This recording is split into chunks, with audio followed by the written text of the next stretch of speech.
brought me alive, but got no alibi. It's a lover's fight without an alibi. You took my innocence without an alibi.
Hello.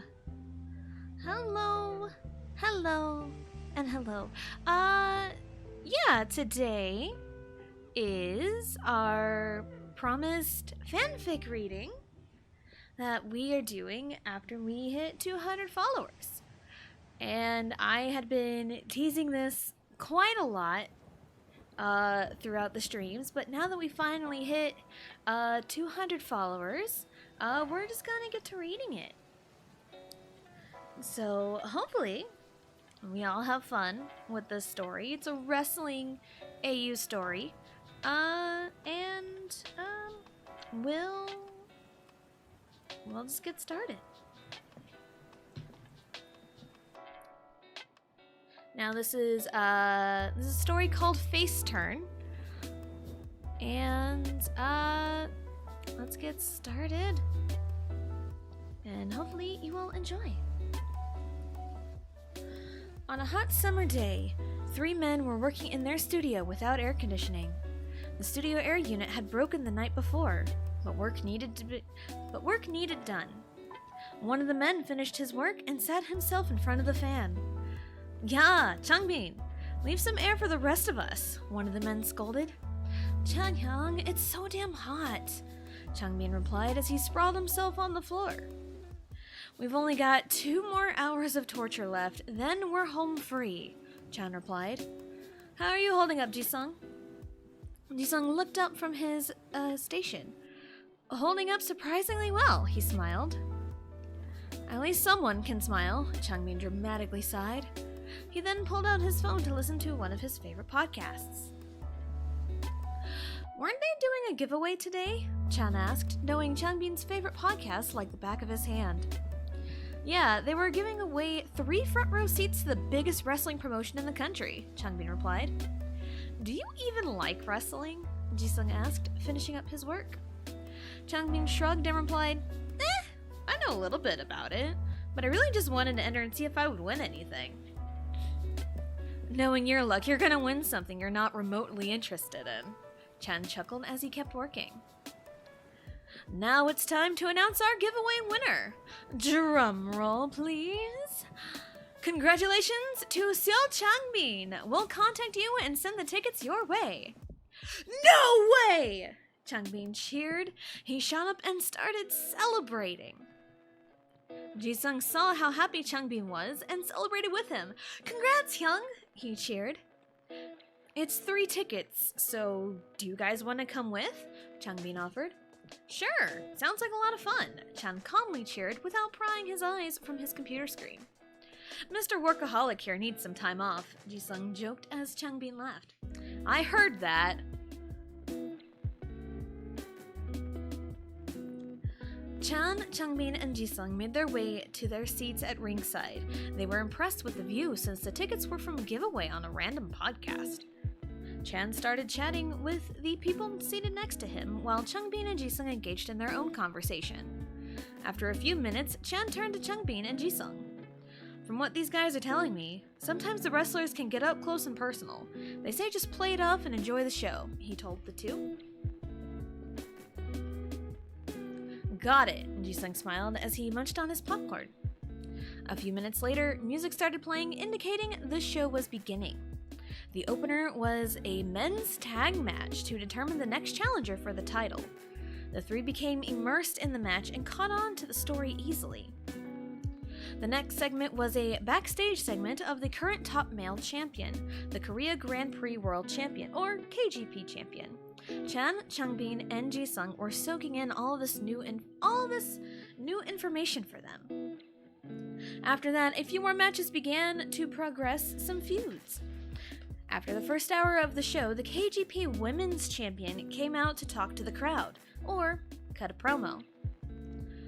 The crowd cheered as the champion made her entrance. She waited in the ring as the crowd kept cheering. Clearly, the crowd loved her. She smiled gracefully and held the microphone up to speak. "Subin welcomes you, too!" She did her greeting while the crowd echoed, "Subin City!" Subin smiled and carried on. "We're only weeks away from our next pay-per-view, and somehow I don't have a challenger yet." Sounding perplexed, she waited for some of the jeers to subside. "I've been thinking of someone who can give me a fight. Someone who can deliver. Someone who can maybe take this title off me." She spoke in such a way that got people on her side. Suddenly, music hit, indicating someone making an entrance. The crowd roared with cheers immediately when the first note of the song played. Out came a female wrestler with long, light brown hair, dressed in simple clothing, holding a microphone. "Subin, if you would be so kind." The wrestler spoke with a peppy tone. "I feel like the crowd here wants you and I to battle it out for that title. The Shotgun Kid, Rim Tanaka, wants to challenge me? What does Subin City think?" Subin directed the attention towards the crowd. Rim made her way to the ring and stood face to face with Subin. Rim was about 5 centimeters taller than Subin, but they stared down with such intensity. Another song started playing and the crowd erupted in boos. "Whoa, whoa, whoa, princess!" A tall wrestler with long dyed blue hair walked out of the entrance, more dressed up, and talked with a demeaning tone. "Who said you can just waltz up here and get a title shot when I've been demanding one for weeks?" More negative crowd reaction. "You don't deserve a title shot because you think you do, princess." "Kat, if you don't mind, we're in the middle of something," Rim responded. Kat cut her off. "I do mind, actually." She climbed into the ring, towering over the other two wrestlers. "If anyone deserves a title opportunity, it's me. Who cares what these ungrateful pea-brains think?" she called out, crowd responding negatively. So you can stand there and pout your way into Tiny Tot's good graces, just like you do with everything else in your life? Rim visibly reacted, and then looked at the crowd. "You are the one with underhanded tactics because you can't face the reality that you're not good enough." Crowd cheers. Before anybody could do anything, Kat dropped the mic and landed a blow to Rim. Subin dipped out of the ring and stood at a distance. Kat and Rim were unloading blows onto each other and performing an assortment of moves onto one another. Rim attempted to hit Kat with a super kick, but Kat catches it and picks her up effortlessly and dumps Rim over the top rope. Kat climbs down from the ring and slams Rim into the barricade, right in front of the fans. Rim was slow to get up, so Kat took the chance to climb back to the ring and climb to the ring post. She lined her shot and hit a corkscrew moonsault on Rim to keep her down. The crowd kept booing as she looked smug.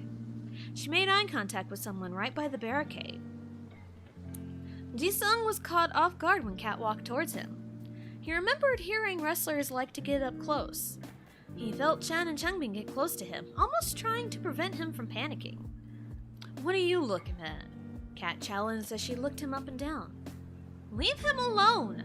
Rim called out as she got up. The crowd around Jisung started getting rowdy when Kat walked closer, throwing several boos and various heckles her way. Kat ignored it as she promptly smacked the popcorn right out of Jisung's hands. She scooted closer before pulling back by Rim. For getting pulled back by Rim, she rolled onto the ground, jumped up, and hit a dropkick to Kat. This was her signature move, shotgun shell. The crowd erupted in cheers when the move connected. Kat stayed down on the ground while the loudness of cheers drowned everything out. Even Chan, Changbin, and Jisung were cheering. The segment ended and the show continued on. 15 minutes later, a worker walked up to Chan, Changbin, and Jisung. "Excuse me, gentlemen, I was told to give this to you," he said as he handed Jisung a fresh serving of popcorn. "Thank you," Jisung politely thanked and accepted the popcorn. Rim politely Rim probably sent that as an apology for Kat's actions, one of the guys around them said. "Do they really do things like this?" Chan asked. "Rim does stuff like this all the time," the guy answered. Jisung shrugged as he started eating the newly gifted popcorn. The three continued to watch the show through the evening. Jisung kept thinking about the weird interaction throughout the rest of the show. "The show was pretty good," Changmin shared as the three were exiting the arena. Not bad for winning tickets from a podcast, he added. Maybe we should start watching the TV broadcast every week, Chan chuckled. I'm almost invested in the stories. I feel like I almost have to be invested now after what happened to my popcorn, Jisung joked. Right at that moment, some of the wrestlers were exiting the arena as well. Some ignored the fans while others gave cheerful waves. One wrestler they recognized was Rim. She was waving to the fans, signing autographs, and even taking pictures with the fans. Wanna go over and get a picture? Chan nudged Jisung teasingly. Not tonight, Jisung replied, trying to sound upbeat. Before anybody else could say anything, Rim spotted them and walked up to them. You were the guys in the front, weren't you? She asked with a smile. Yes, we were, Chan smiled back politely. If you were responsible for replacing my popcorn, thank you. It was very thoughtful, Jisung said to give his thanks. Jisung swore he saw confusion in Rim's eyes. She swiftly responded, You're very welcome. Hope to see you guys again. The three guys smiled and watched Rim walk away. Off in the distance, they saw a familiar figure with blue hair walk in the distance. There was brief eye contact before she walked away coldly. Jisung let his stare linger a bit longer than the other two. He then shrugged and walked with his friends. What could that mean? What could that mean? Let me get a drink real quick and then we'll keep going.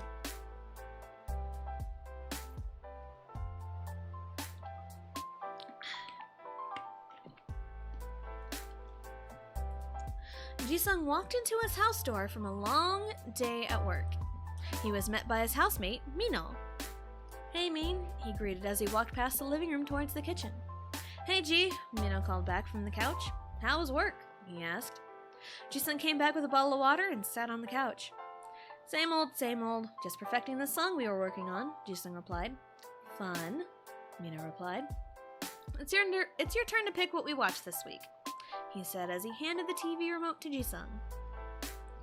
Jisung thought back to the fun he, Chen, and Changbin had the week before. Would it be okay if we watched wrestling this week? He asked, just before changing the channel anyway. You go to one show and you're already hooked, Mino teased with a hearty chuckle.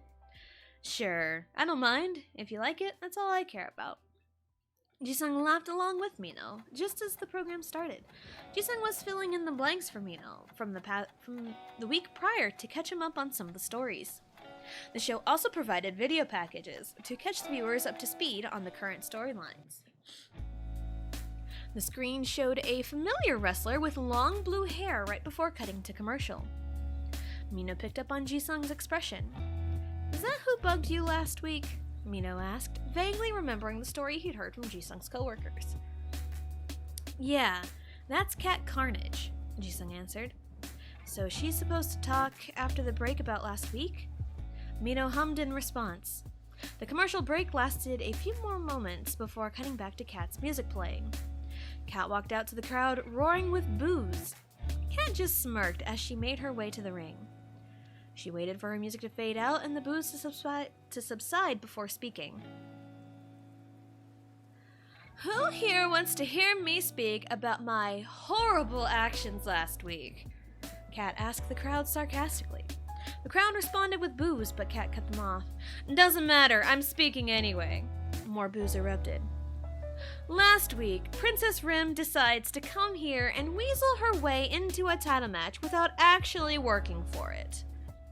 She can just be buddy-buddy with the champ and get what she wants.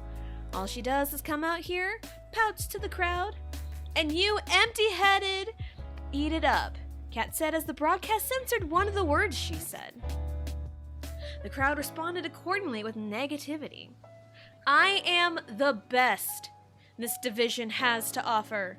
I have torn everyone else apart to get to this point.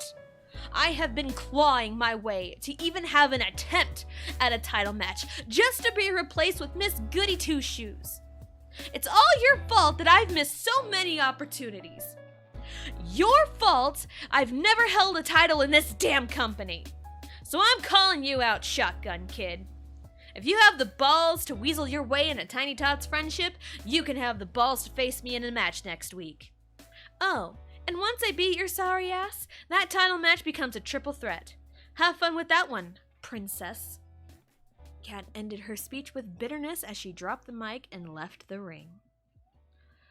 Jisung watched in awe as he was immersed in Kat's words. The crowd may have been booing her, but she had solid points. Mino glanced over at Jisung and noticed how captivated he was.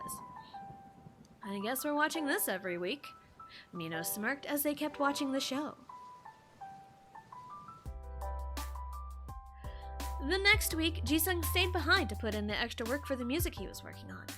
In the back of his mind, he knew he was missing out on wrestling, but his work came first. Chen was leaving the studio and quickly called out to Jisung. I'm gonna call you in about an hour to make sure you're not overworking yourself. Thanks, Young, Jisung called out in reply before quickly moving back to his work. Time flew by slowly as Jisung put the finishing touches on the song he worked on. He decided to take a quick break. He stood up, almost too quickly, and became dizzy. Everything turned a bit fuzzy as he saw his phone light up. With blurry vision, he answered the phone. Hello? Jisung? Are you okay? Chen asked, almost frantic. Jisung? You there? Jisung never got a chance to answer before everything turned dark and a thud echoed through the phone.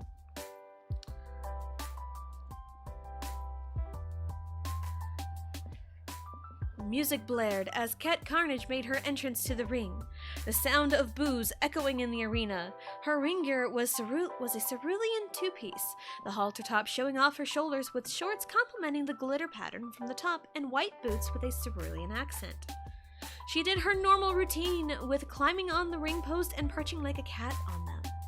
She jumped down from the post and began her warm-ups as Rim's music hit. The crowd cheered for Rim as she made her grand entrance.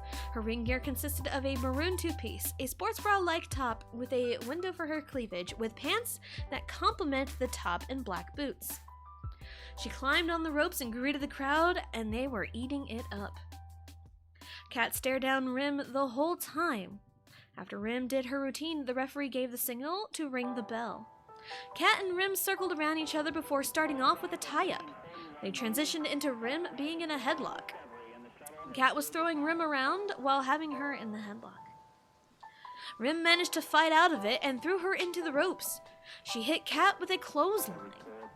These simple exchanges went back and forth for a few minutes until Rim got Kat into position for her to perform her frog splash. Rim went for the cover, but Kat kicked at it too. Kat grabbed Rim carefully and tried rolling her up. She even used the rope for leverage, but Rim still kicked out. The two went back and forth with the cover attempts, with no luck on either side. The two were back to their feet and started exchanging blows. After 4 punches, Rim hit the super kick. Kat was rocked a little, but quickly bounced back and hit the enziguri. That sent Rim towards the ropes. Kat quickly ran and attempted her finisher, a springboard DDT. As she jumped to the rope, Rim scouted this and hit her drop kick. The kick connected and Kat landed hard. Almost too hard. Kat got back up, a little wobbly, but still got to her feet. Rim hit another drop kick, but instead of hitting her chest, she aimed for Kat's head. Kat tried regaining her composure, but everything seemed a bit fuzzy. She quickly wiped the sweat away from below her eye, but was found with a bit of blood. She ignored it and kept going with the match. Rim hit another super kick, aiming for that same spot. The crowd cheers started dying down when they noticed the state of Kat's appearance. Kat noticed something wasn't right, so she called out to Rim when she pulled her in. "Let's go home," Kat called only so Rim could hear her. "No, run the ropes," Rim called back, clearly ignoring Kat. Kat ran the ropes and was met with another super kick. She landed on her back while Rim got ready for another frog splash. By now, Kat's face was half covered in her own blood from one of Rim's drop kicks earlier in the match. Kat couldn't concentrate. She could feel something was wrong. She attempted to call out to Rim again. "Rim, go home!" she called again. Rim hit the frog splash but did not go for the cover. She instead pulled Kat up and threw her into the ropes. Kat had one last-ditch effort to get Rim to listen. "Go home!" Kat angrily called out.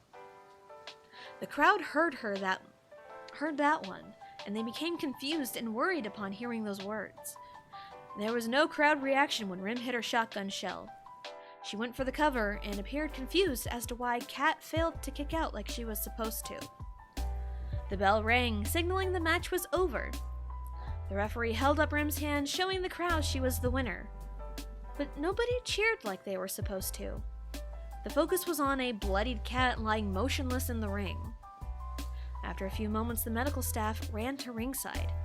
Kat shook all of them off as she tried to make it backstage on her own.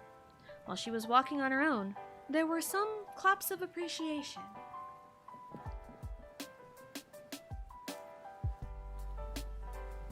Jisung woke up to blinding lights.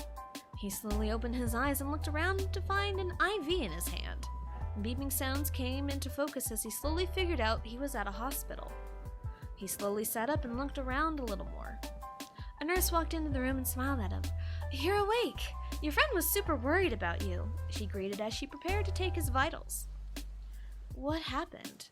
Jisung asked as he let the nurse take his blood pressure.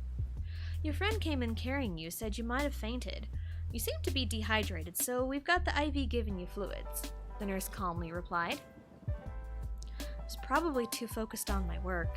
Jisung immediately felt horrible for neglecting his health. "Working too much can lead to things like this. It's important to take breaks." The nurse smiled and wrote down all the numbers. "And I hope you don't mind, we've got another patient coming in this room." "Not at all. Maybe it wouldn't be so lonely," Jisung tried to smile. The nurse smiled as she left the room briefly. A few moments later, a few nurses came back with the next patient. Someone Jisung was not expecting at all. In walked a tall woman with dyed blue hair, wearing a loose t-shirt and cerulean sparkly shorts, with white and blue boots. Dried blood covered over half her face as she carefully sat down on the bed. Jisung immediately recognized her. The nurses started cleaning up her face a little bit. "Would you like us to close the curtain?" one of the nurses asked the woman. "I'm not worried about it," she replied as she glanced over to the other bed at Jisung, "unless he has a phobia of blood or something." The nurse turned to Jisung and he simply replied, "It's fine." They continued to clean her face and checked the stitching on her forehead. "Stitches look fine. We'll let you rest, Chris," the head nurse said as she called the woman by a different name.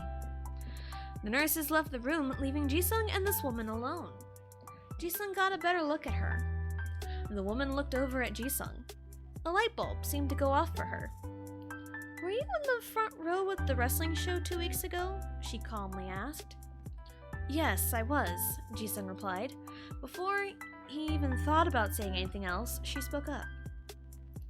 "Sorry about your popcorn," she quickly apologized. "Hopefully my manager was able to give you that replacement." It finally clicked for Jisung. The wrestler who was a huge bad guy in the ring and on TV was being nice to him and apologized for her actions.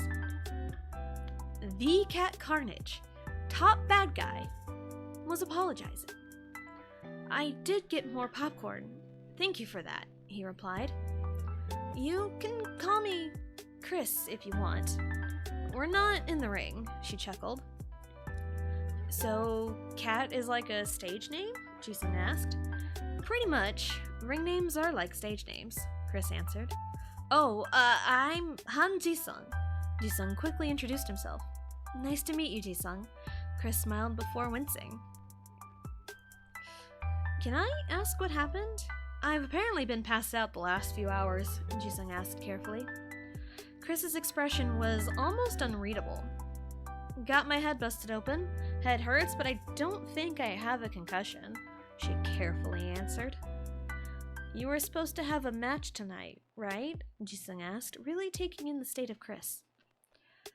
"This happened during the match," Chris replied as her mind drifted off to the match. I almost wish I had a concussion. I would like to forget most of it. Jisung thought for a moment. He decided he would try to be nice. Anything I can help you with? He politely asked. Chris seemed very surprised by his kindness. Before she could respond, in came the doctor. Aunt Christina, I'm surprised to see you back here.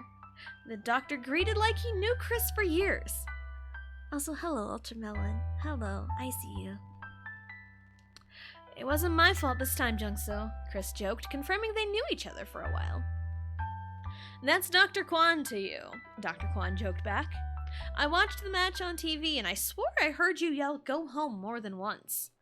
Jisung tried to follow along with the conversation, growing confused and concerned. Chris took a deep breath before replying. You're right, I did. And I know she heard me too. Do you mind updating me on what happened so far? I have an appointment. Alright, so we're only in the second chapter, so it's not much missed. We were introduced to 3 characters, Jisung-chan and Changbin. And Changbin won tickets to a wrestling show, ringside. And at the show, a heel by the name of Cat Carnage came up, knocked popcorn out of Jisung's hands. And there was interactions there. And in this chapter, Jisung overworked himself, landed himself in the hospital, and the wrestler, Cat Carnage, was in a match with a top babyface and got brutally beaten up, and her face was bloodied. And now they meet in the hospital. You should bring this up to UJ1. Something needs to be done about this, Dr. Kwan answered as he checked her eyes. No signs of a concussion, but you know the drill, head injuries and all, he chuckled as he turned to Jisung. You, Mr. Han, your blood work came back and you need to not overwork yourself. You are severely dehydrated. You should be good to go in half an hour. I'll get Miss Jiwon to get that IV out, so you can get out of here. He smiled at Jisung and patted his shoulders. He swiftly left the room, leaving Jisung and Chris alone once more. What do you do for work? Chris asked, trying to strike up a conversation. I work as a music producer, Jisung answered. I was staying in the studio late to finish up on a song, and the next thing I know, here I am, he added with a sheepish chuckle. Again, why do I keep adding that word? It's hard to say. I'm so sorry. Chris seemed very apologetic. She then dug in her bag and found a pen and paper. She scribbled something down and handed it to Jisung. There's my number. If you ever want to just chat about stuff or take your mind off your work, since you're apparently overworking yourself, I'll be out of commission from my job for at least a few weeks, so I'll be free for a bit. She smiled genuinely. Jisung swears his heart skips a beat. That might be a problem, but he is in a hospital. Sure, I'll take you up on it, he replied as he took the paper from her. Maybe you can teach me a thing or two about wrestling while we're at it, he joked.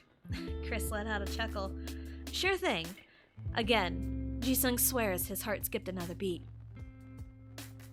Ooh, we're already getting the hard eyes. So as to kind of catch up, Cat Carnage is Chris. So there we go. So Chris got brutally beaten up and yelled "go home" several times apparently. And with wrestling lingo, "go home" means do the finish and end the match. And the woman she was facing, Rim, did not listen. So that's kind of where we're at. Yes, so excited. Awesome. All right, let's go. Actually, I need a drink real quick. No, I know.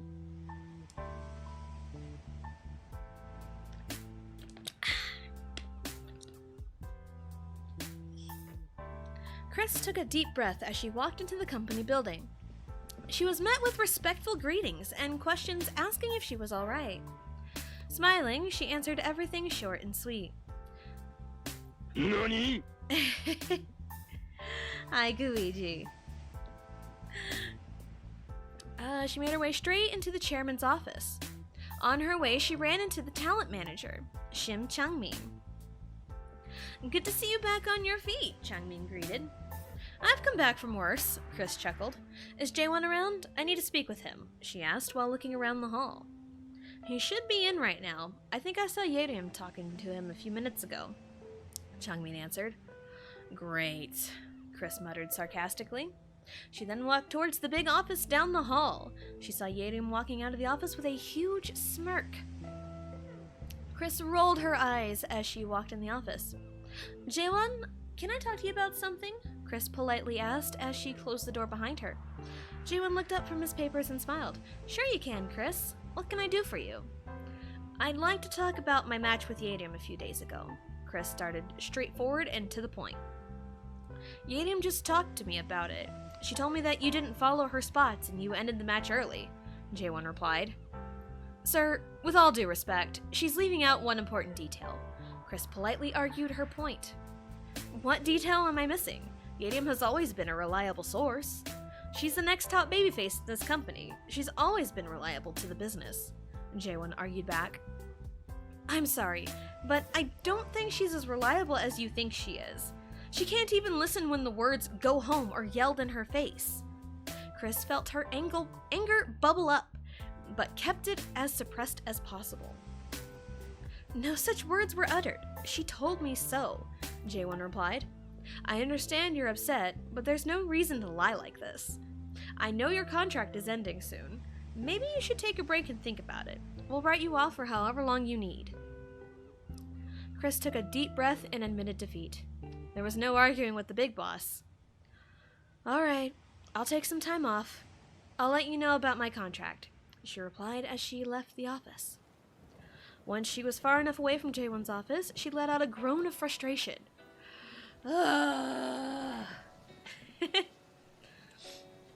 Changmin noticed this and walked up to her and nudged her. That good? He asked.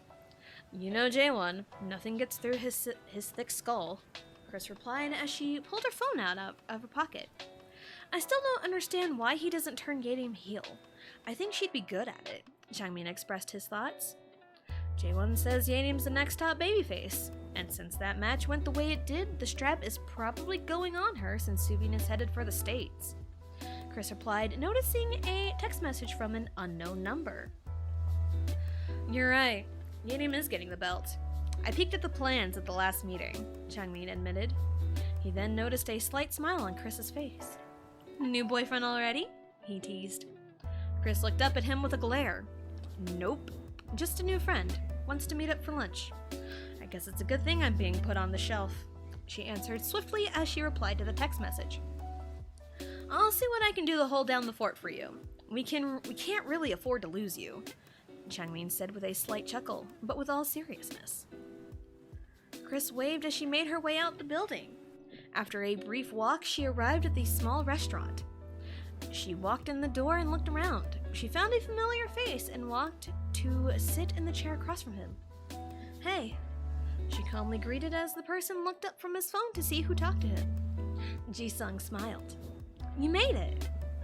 My intended meeting went shorter than expected, so I've got plenty of free time, Chris chuckled somewhat bitterly. Everything okay? Ji-sung asked as he set his phone down to give Chris his full attention. Chris contemplated for a moment on how she would answer. For now, I now know I'm at least out for a few weeks. Probably even longer, she replied carefully while running her hands through her hair. Ji-sung caught a glance at the stitches on her forehead. How long until the stitches come out? He asked. At least another week, Chris answered as she carefully tapped on said stitches. Not the first time I've gotten my head busted open, she half-heartedly chuckled. Hashtag Team Ji-sung. Yes, of course. We're always Team Ji-sung. Wrestlers really do have it rough, don't they? Ji-sung pondered. It's physically taxing, that's for sure, Chris replied. But I love doing it, so I'm not giving up. Any chance you can teach me about wrestling soon? Ji-sung asked all of a sudden. Not like teach me to wrestle or anything, more like teach me how things work, the ins and outs, because there's more to it than I thought and I really like watching it. Sure, Chris straightforwardly answered. maybe we can watch some of my matches back and I can explain how it all works. Jisung stared at Chris blankly until her answer started sinking in. You mean we can see each other again after this? Chris chuckled at his expression. Like I said, my schedule's been freed up. And you seem pretty cool, she said as her phone started ringing. Sorry, one sec, she quickly apologized to Jisung before answering the call. What's up, Jin? Have you seen some of the articles that have been published about you and Rim? Jin, Chris's manager, asked. I haven't had time to see anything, Chris warily replied. What's going on? There's some articles going around trying to turn you and Rim against each other, Jin answered, saying something about clear instructions to go home that were ignored by one of you. Okay, this is very cute. Well, thank you. Chris released a sigh. Everyone who was there knows what happened. I yelled pretty loudly, she answered as she caught Jisung looking something up on his phone. He found what he was looking for and passed his phone to her. She looked through the article and noticed something about it. That's a first. Media getting the story right, she muttered to herself. I still think it's a good idea to take that break. We can discuss your contract in a couple of weeks, Jin replied. Let's see where the public opinion takes this. Don't be too hard on yourself over this. I won't, Jin. I've got something to keep myself occupied, she answered as she glanced up at Jisung and smiled. She chuckled slightly to herself when she saw him blush. Anyways, I've got to go. I'm in the middle of something here. Let me know if something changes. She quickly ended the call and groaned loudly. That good? Jisung chuckled at the reaction. You don't know the half of it, Chris sighed. But enough about my issues. How's your work going? She asked to divert the attention on Jisung. It's work, Jisung casually answered. Not overworking yourself, are you? Chris asked, remembering their previous encounter. I've got my Hyungs to keep an eye on me, especially Chan Hyung. He was the one who found me. Jisung sheepishly chuckled as he remembered Chan scolding him. Where's your studio? Chris asked. I can stop by it too, in case your Hyungs keep an eye on you. It's just across the street there, Jisung answered as he pointed to the building across the street. Chris nodded. Don't be surprised if I stop by every now and then, she smiled. Jisung blushed once more before the waiter came to take their orders. Jisung sounds very adorable. Jisung walked back to the studio after his lunch break. He sat down at his desk and got right back to work. Chan noticed Jisung returning and smiled. Glad to see you out for lunch, he cheered. You should do the same, Hyung, Jisung replied, noticing Chan's lack of movement from his own desk. I'll take my lunch in 20 minutes, Chan brushed off. So, who'd you eat with? He smirked. Jisung whipped around, completely facing Chan. How did you... I saw the text. You're not exactly discreet about it, Chan chuckled. You're gonna tell your favorite Hyung who you went out to lunch with. Jisung released a defeated sigh. Just an acquaintance. Only met her a few days ago, he answered. Her? Chan smirked. Jisung met Chan's smirk with a glare. Yes, Hyung, her. Can we move on? What's she like? Chan asked, completely ignoring Jisung's request. Jisung immediately gave up hiding the information. She's really calm and caring, he began, listing a faint smile on his face. Very chill, but knows how to be straightforward. Sounds like a good compliment to you, Chan said, nodding to himself. And you got all that from one lunch date? I mean, she has a super intimidating vibe, but she's really not that scary, Jisung answered, thinking about how Chris would act in a wrestling ring. I did tell her where the studio was, she said. She said she might stop by every now and then to check up on me, he added. Where did you meet her, the hospital? Chan chuckled to himself over his joke. Yes. Chan stopped laughing. He cleared his throat and started speaking. Oh, well, anyway, I hope things go well for you. Hashtag Chris is not like other girls. No.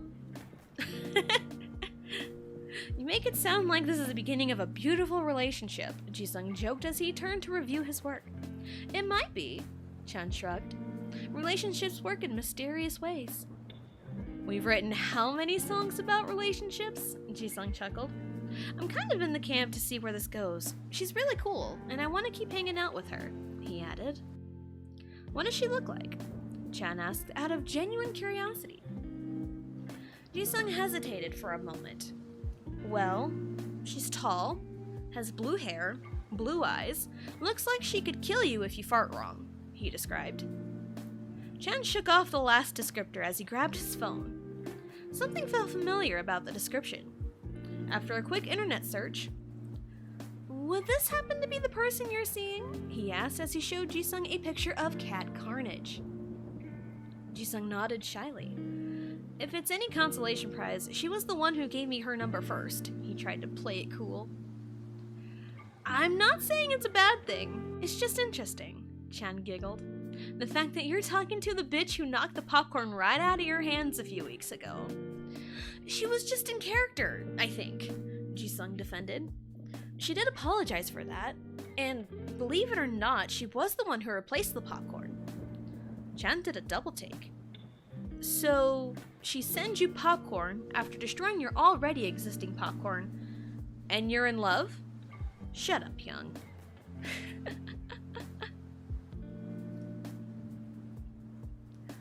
Mino, can I ask you something? Sure. How do you know you like someone? Mino turned to look at Jisung with a strange look. And you're asking me this why? Jisung shrugged before replying. You're right there, and Chanhyung already picked on me about it. I guess you know when you start thinking about them more, when you get excited to see them. Mino answered the question as he turned on the TV. He changed the channel so Korea Championship Wrestling was on. Jisung was only paying half attention until they showed a video package of Rim Tanaka. And they showed parts of her match with Cat Carnage a week prior, and it did not look favorable. Jisung visibly winced when they showed Cat getting hit with a drop kick to the face. After the video, Rim's music hit and was met with boos? That was unusual. Rim was typically met with roaring cheers. What happened? Jisung watched in confusion as Rim entered the ring to start her promo. Last week was one for the books. Rim started speaking, but the boos were drowning her out. Cat Carnage was one formidable opponent, but I prevailed in the end, making my way towards that KGP. Yes.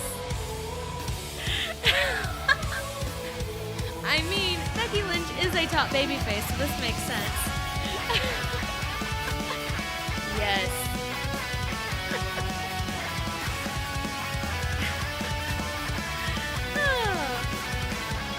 Was waiting for a good moment. That was a great moment. That was a great moment. Last week was one for the books, Rim started speaking, but the boos are drowning her out.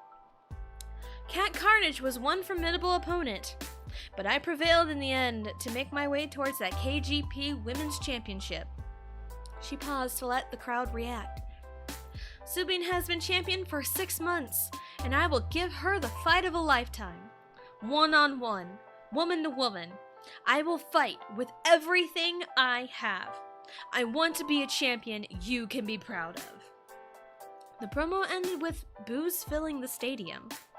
Mino and Jisung were a little confused as the viewers. Weren't they cheering her last week? Mino asked. I know they cheered her last I remember, and her speech sounded like she was expecting cheers. Jisung replied. His phone pinged, signaling a text message. He quickly checked it and smiled.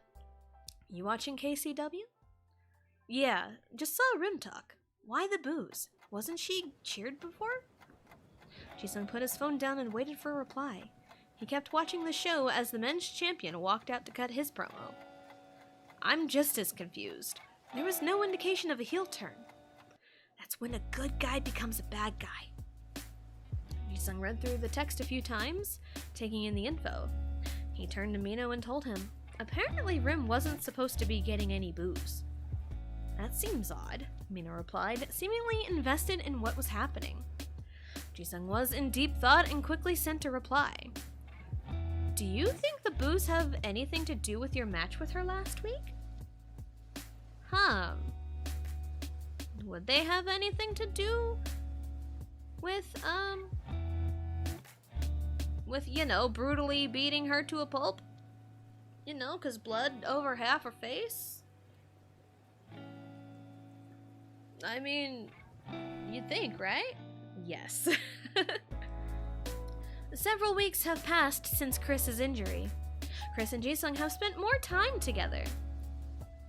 Hashtag she said, go home. Damn right she did. She even yelled it too. Chris and Jisung have spent more time together as a result of Chris's time off. Today, however, Chris was on her way to Jisung's home. Jisung had offered up his home for her to finally teach him about wrestling.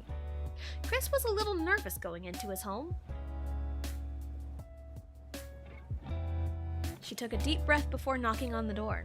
She looked down at her outfit, black leggings and a blue oversized sweater that was off the shoulder. She looked back up, deciding it was too late to change. The door opened after a few moments, revealing Jisung, wearing dark gray sweatpants and a white t-shirt. Feeling better about her wardrobe choices, she flashed Jisung a smile. Jisung tried to hide his flaming cheeks as he stepped aside. Such a good outfit, yes. Come on in, make yourself at home, he greeted. Chris nodded as she walked in the house. She took her sandals off and walked in. She looked around and noticed the comfy atmosphere. This place felt like a home. It was almost strange to Chris. Hashtag Jisung got that riz. Yes, he does. Would you like anything to drink? Jisung offered as he disappeared to the kitchen. Water is fine, Chris answered as she slowly made her way to the couch. Jisung returned to the living room with 2 bottles of water. He handed one to Chris with a smile. Sorry if the place is a tad messy. My housemate didn't really want to clean yesterday. He sheepishly chuckled. It's alright, I don't mind, Chris answered as she took a sip of her water. Did you get the app downloaded? She changed the subject to the one on topic for today. I did everything you told me to, Jisung smiled as he turned the TV on and handed Chris the remote. Chris nodded in thanks as she navigated the TV to the KCW app. She entered her login information and started scrolling through the show catalog. Pondering where to start, she could feel Jisung's gaze on her. She quickly glanced to the side and caught Jisung staring. Jisung blushed and looked away while she chuckled. She selected a show from a year and a half ago. Here's what I'm thinking. How about we play some matches, and you can ask questions as we go along, Chris offered. That way, you're not overloaded with all this new information I'm explaining, and we can go at your own pace. Jisung was impressed by how thoughtful she was. I'd like that. What do we have first? He asked as he settled in and looked at the TV. And this was a match I had with Subin a year and a half ago. Whoever won this match was to face the champion at the time, who was Mina. Chris answered as she found the correct timestamp of the match. I picked this one since you've at least seen Subin, seeing as she's the current champion. Jisung nodded as she played the match. Everything looked simple enough to follow along. Once the complex moves started, he turned to look at Chris. So, these moves, do they really hurt? He asked. Oh yes, Chris chuckled. But a lot of pro wrestling moves are designed to keep the opponent safe. Like the standing vertical suplex, for example. When I go to slam her to the mat, I'm taking most of the impact. That makes a lot of sense, Jisung nodded. So, a lot of these moves are to keep people safe?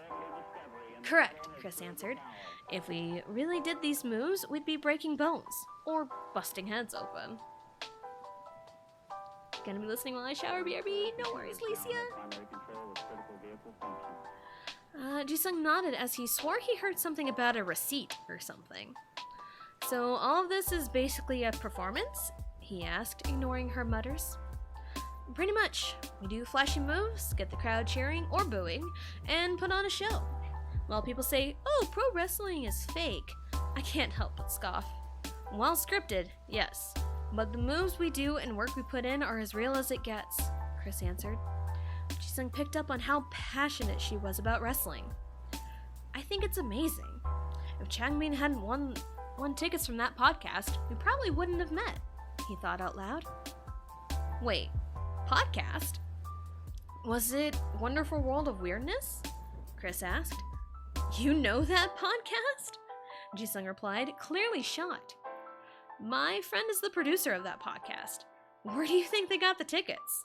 Chris laughed at all the coincidences falling into place. Maybe this was meant to be, she added through her chuckles. It was fate, Jisung chuckled as well. The finish to the match was coming up. Chris watched Jisung's impressed expression. You haven't seen my finisher, have you? She asked with a smirk. Pretty cool, right? How did you do that? Jisung asked, still clearly impressed. The move was named Cat's Cradle, and it's called a springboard DDT. Chris explained the move. I basically jump on the second rope, do a backflip, and grab the opponent's head and spike them to the mat. It's such a cool move. She smiled after her explanation. Hashtag meant to be. Haven't you got a shower? Go take your shower. Go get clean. It looks like a move I wouldn't want to be the receiving end of, Jisung chuckled. I mean, let's be honest, you can probably kick my own ass if I'm not careful. Chris let out a hearty laugh. You're probably not wrong, but I don't have a reason to kick your ass. In fact, quite the opposite. I like hanging out with you, she said genuinely. Seeing Jisung turn 10 shades of red made her laugh. You're so adorable, she quietly said through her laughter. You think I'm adorable? Jisung perked up from this simple statement. Is that a bad thing? Chris asked with a smile as she started finding a different match to watch.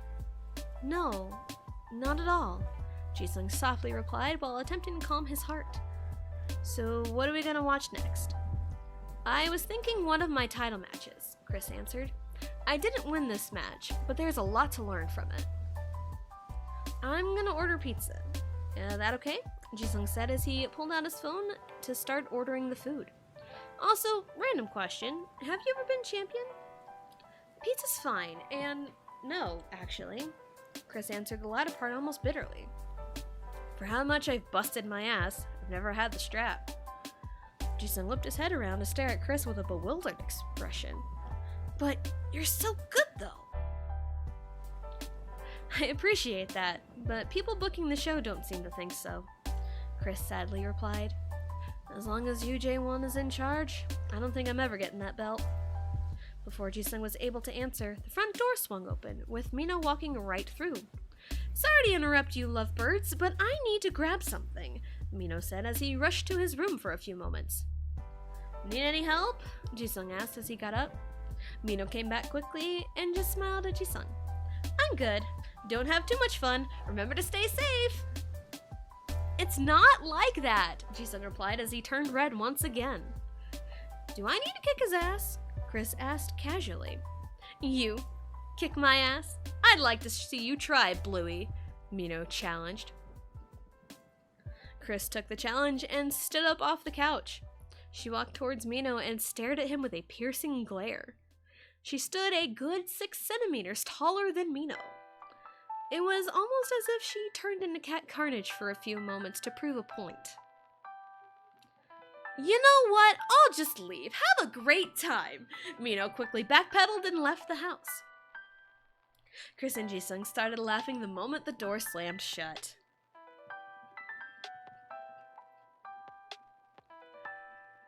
Jisung felt super inspired to work on his music. Chan and Changbin took notice of the younger's newfound energy. Chan leaned towards Changbin with a smirk. What are we thinking?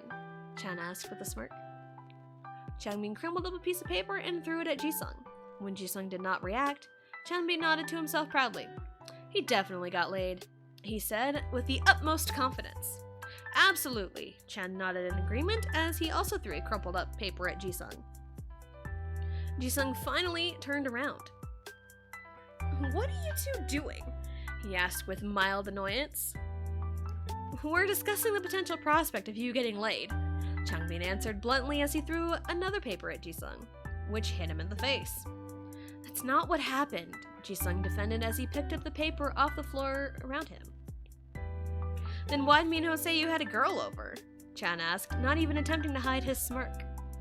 She was just teaching me about wrestling, Jisung answered honestly. Plus there's nothing going on yet, Chan quickly added. I've seen your goofy smiles when she texts you. Jisung was about to respond, but his phone dinged. He glanced over at it and smiled. Case in point, Changbin noticed the smile and smirked to himself. What'd she say? Chan asked as he tried to look over Jisung's shoulder. Jisung quickly turned off his phone to try and hide the messages. It's none of your business, he tried to protest. Chan kept trying to reach for the phone. But I want to know, he pouted. You don't need to know, Jisung argued as he kept wrestling with Chan. Changbin tried to jump into the fray as he grabbed both guys and tossed them around. Jisung managed to grab Changbin's shirt and he tumbled over. The three kept wrestling with one another until a noise from the door startled them. Am I interrupting something? The three looked at the door and Jisung immediately recognized who was there. No, Jisung replied as he quickly got up along with the other two. You're here a lot faster than I expected, Chris, he added as he brushed himself off. Chris shrugged as she remained at the doorway.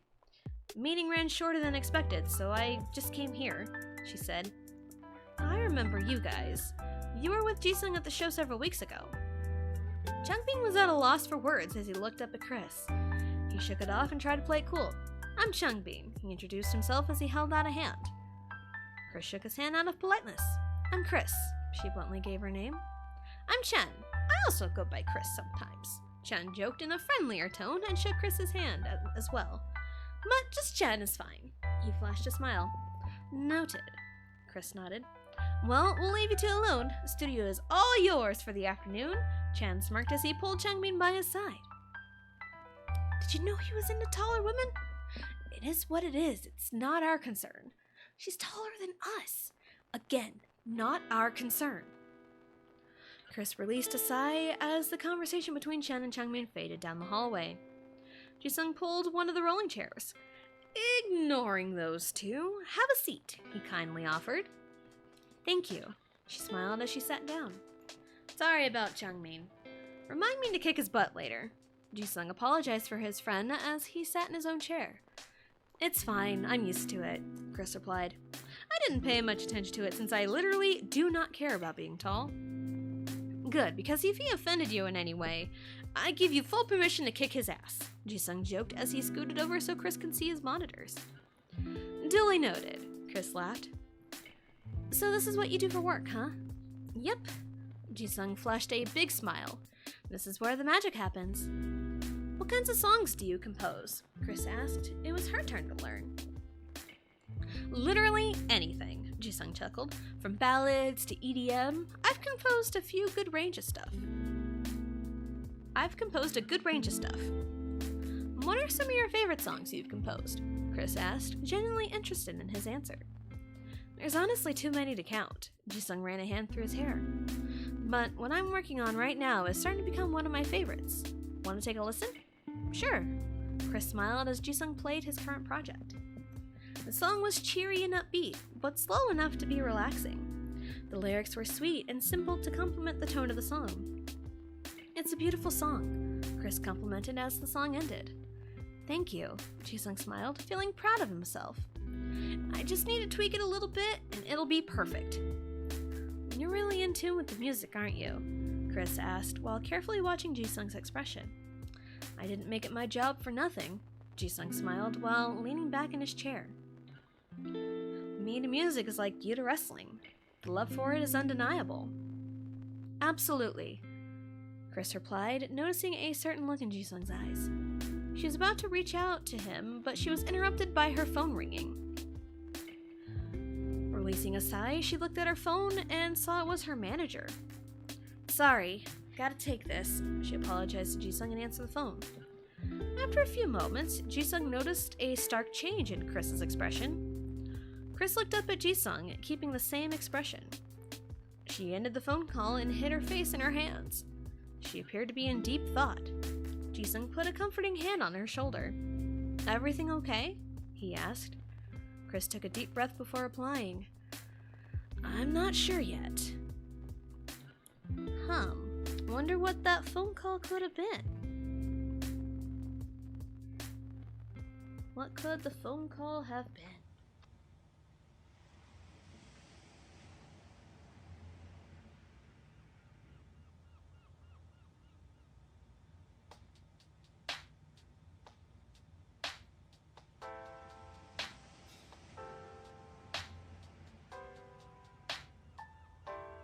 Sorry, I had to blow my nose for a second. Chris released a sigh as she chugged the rest of her large coffee. She walked into the main building and greeted everyone at the front desk. She has always dreaded big talent meetings, but this one felt different. There was an impeding sense of doom looming over her. "Chris, haven't seen you around in a minute." Chris looked to her left and found the current KGP men's champion, Joe Yeager. She nodded in acknowledgement. "I've kind of wanted to avoid this place for a while," she calmly replied, failing to hide the tiredness in her voice. "I honestly don't blame you," Joe replied. "Things have been weird since you got put on the shelf, and not in a good way." "I can imagine," Chris sighed. "Any idea what this meeting is about?" "I'm not sure yet," Joe replied. "I know the pay-per-view could have definitely been better." "I didn't watch," Chris bluntly said. "I already knew Yaden was getting that title." "Have they turned her heel yet?" she asked as both her and Joe entered the elevator. "Jaylin will not turn her heel under any circumstances," Joe answered, almost bitterly. "He still thinks she's the next top babyface. But after what she did to you, it's not working." "Despite the intentions of the injury, it was a perfect time to turn her heel," Chris replied. "But if Rim is a babyface, then I'm stuck as a heel because nothing changes when J1 is in charge," she added, releasing a sigh of frustration. "Shows have been lacking terribly since you got hurt," Joe said. "Plus, you're the glue that keeps backstage together, and Rim has been running rampant." "I can imagine so," Chris replied as the elevator door opened. Yaden isn't the locker room leader J1 thinks she is." Chris and Joe walked into the meeting room together, and it earned a glare from Yaden, who was sitting towards the head of the table. More wrestlers started piling in the meeting room as the minutes went by. Once all the wrestlers were in the room, Changmin walked in the room with Jaewon. "Alright everyone, this talent meeting has officially started," Jaewon called out. "The reason we've called you here is so that you will not be blindsided by this news. I am afraid that I have to step down as CEO for the time being. While I will be stepping away from the business, Changmin here will be in charge. I do not know if this is temporary or permanently, but I will assure you that Changmin will take good care of business." A collection of gasps and whispers floated through the meeting room. Chris caught a glance at Yaden. Her expression was almost one of fear. Chris noted her expression as she turned her attention back to Jaewon and Changmin. "I will be meeting with each of the talent individually to discuss everything and to make sure everyone is comfortable with moving forward," Changmin spoke up. "Everyone should already have meetings scheduled, so I would like you to be in my office at the alluded times." The meeting ended, and the wrestlers scrambled to leave the meeting room. Chris released a sigh as she was the last one out of the room. Her meeting was directly after the big talent meeting. She made her way to Changmin's office, trying to avoid all of the other wrestlers. She took a deep breath as she opened the door. "Chris, you're here," Changmin smiled. "I guess," Chris replied as she closed the door behind her and sat in the chair. "I would like to discuss some changes I would like to make." Wonder what kinds of changes are going to happen.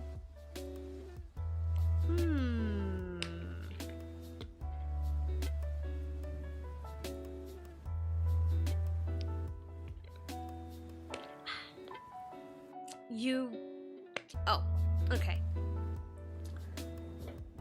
Just a tiny bit of a trigger warning, because I always forget what chapter this is in. Just a little bit of a trigger warning. There is, hints of a panic attack, so please be warned. You wanted to see me, sir? Jisung asked as he quietly stepped into the boss Park Jin-young's office. I did, Jisung. I have a few things to discuss with you, Jin-young replied. What would you like to discuss with me, sir? Jisung sat down at the chair.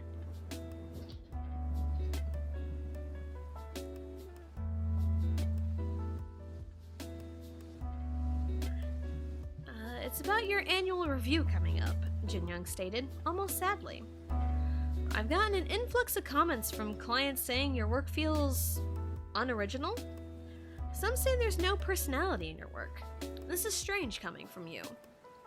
Jisung looked like a deer in the headlights. I thought everything was perfect. I poured my heart and soul into my work all the time, he responded. Client reviews aren't looking good. I don't know what's happening with you, but something has to change, Jin-young calmly replied.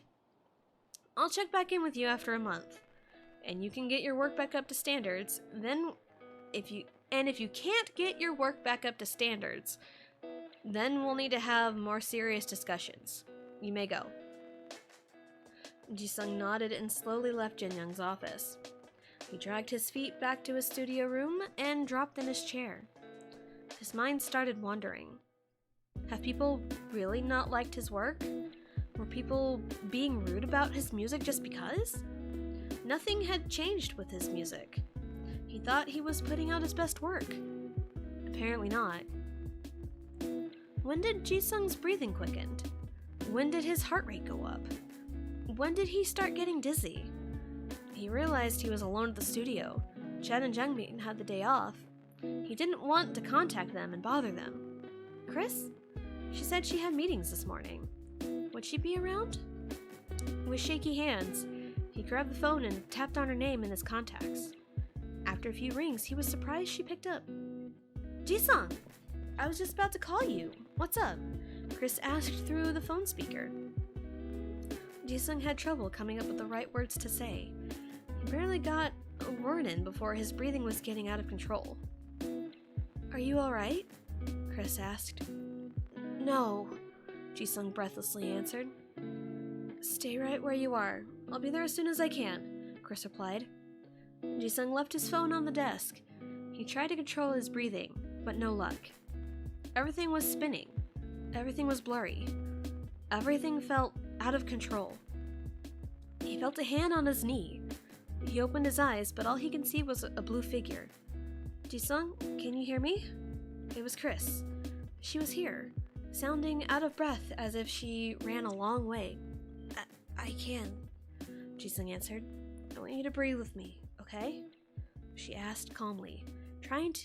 She tried instructing Jisung. The two breathed together slowly for a few moments. Can you tell me 3 things you see? She asked. Jisung opened his eyes, vision slowly coming back.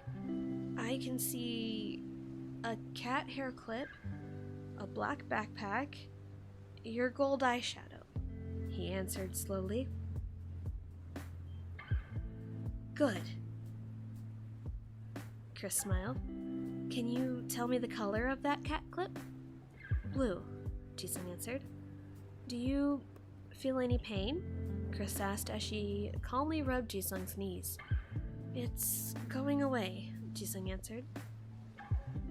Chris reached over to hold Jisung's hands. Is this okay? She asked. Jisung nodded. He took deep breaths. Everything was clear. He looked right at Chris. With vision and focus, he noticed more details. Chris's face was a touch sweaty, probably from running a long way. Her hair was all over the place, aside from the part that was held back with the cat pin. He met her eyes and noticed the worry in them. He felt bad, but seeing a small smile from her wiped that all away. Are you okay? She carefully asked as she gave his hands a small squeeze. Yeah, I think I'll be okay, Jisung answered. Want to talk about it? Chris asked, still squatted down, holding Jisung's hands. Just work problems, Apparently, my work is getting bad reviews, and I don't know what to do. Prove them wrong, Chris immediately replied. At least, that's what I do when people criticize me. I just worry a lot about this stuff, Jisung replied. Chris seemed to be in deep thought. Her expression changed before telling her thoughts.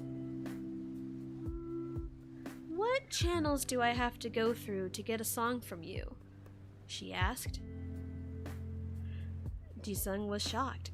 I can give you the contact information. Why? I know some people who are thinking about new music for their entrances. Maybe this'll help you, Chris suggested. You do that for me? Jisung asked, tears welling up in his eyes. Before Chris could even reply, she was caught off guard by a hug from Jisung. Luckily, they didn't fall over, but Chris was clearly shocked by such affection. She felt a tad bit awkward with the physical affection, but ultimately gave in a little as she hugged him back gently. OMG, okay, stop. This is so good. Well, thank you. I wanted to make sure I did this correctly, so I looked up a whole bunch of stuff. Because I've never had to deal with people, like, having panic attacks, so I had to look up a lot of stuff to make sure I did this right.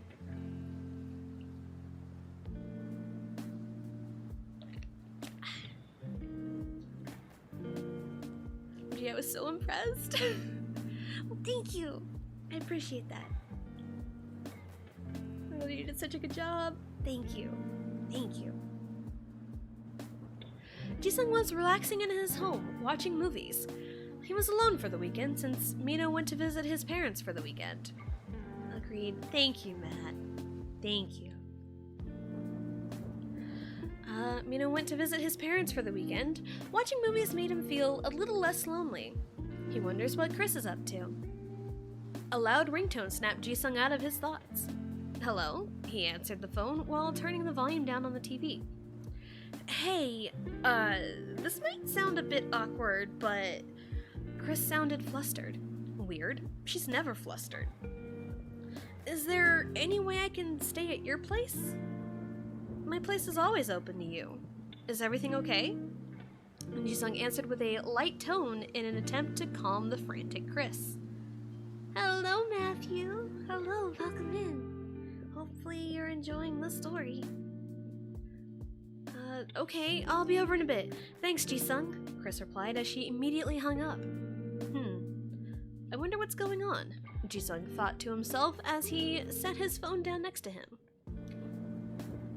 He got up to start cleaning the place a little bit. 10 minutes go by and there's a frantic knock on his door. Friend, how are you? I'm doing great. Hopefully you are doing good too. Jisung sped to the door. As he got closer, he could hear Chris's voice. He could not make out what she was saying, but she sounded angry. He opened the door and saw her on the phone. Chris looked at him with an apologetic look before turning her attention back to her phone call.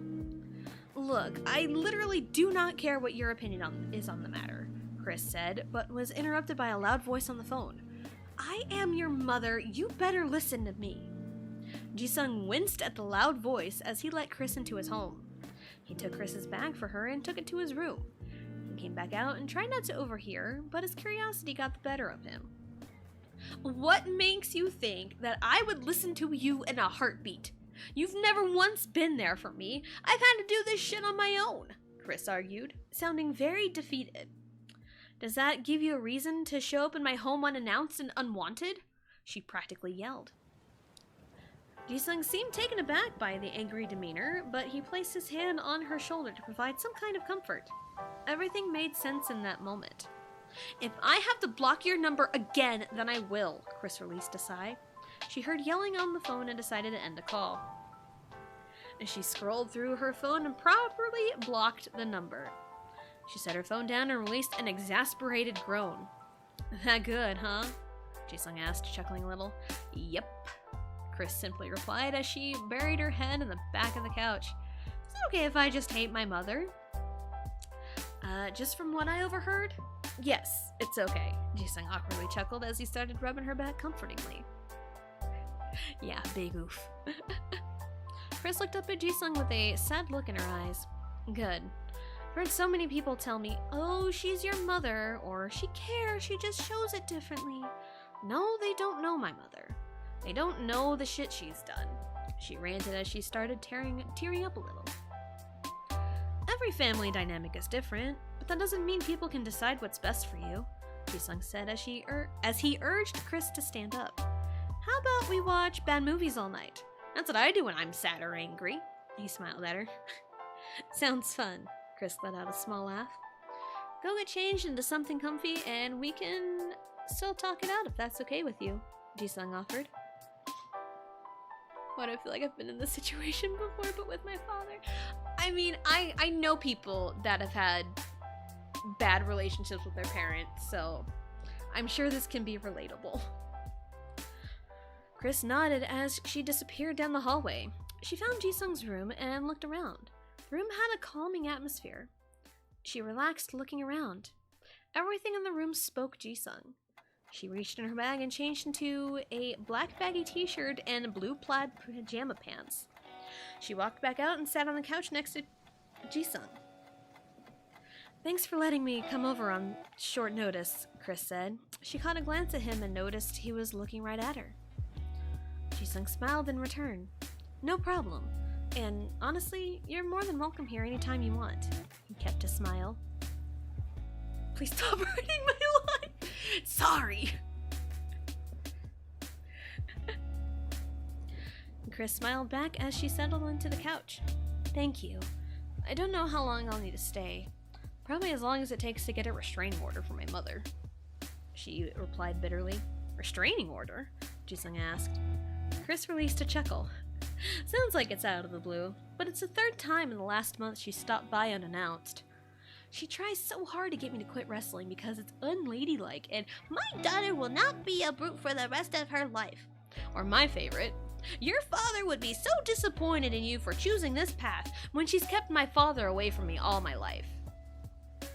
Jisung listened intently. I don't understand why anyone would take wrestling away from you. You clearly love it, and you're amazing at it. It's all because Is all this because your contract is coming up? He asked as he grabbed a blanket and covered her with it. Could be. She keeps up with the latest news, and word got out that my contract is up next month, Chris replied. With the way things are going, I really don't want to talk to anybody about my status at KCW. That's my business and mine alone. Jisung nodded as he grabbed his own blanket and snuggled in. I get it. Business is business. I don't talk about all of my projects with people. I'm just lucky I don't have too many inquiries about my work, he said as he scooted slightly closer to Chris. You seem very lucky compared to me. You don't have supposed family up your ass trying to control every little detail of your life. I just don't want to think about it all the time. I have enough on my plate, Chris said as she sunk into the blankets. Well, I don't know what I can do to help with whatever is on your plate, but I can help take your mind off of it, Jisung said as he played a movie. I've heard this movie is super cringe. Chris laughed. Perfect. The two watched the movie in a comfortable atmosphere. As the movie went on, Chris felt herself scoot closer to Jisung. Her eyes stayed glued to the movie as she felt Jisung's arm around her shoulder. The two were cuddling on the couch, but with no awkwardness. Everything felt natural to them. She looked up at him for a moment. Jisung's attention was still on the movie. She noted how good-looking he was when he was focused. She smiled softly before turning her attention back to the movie. Jisung glanced down at Chris. She looked soft, like an innocent kitten. He was so used to her being taller.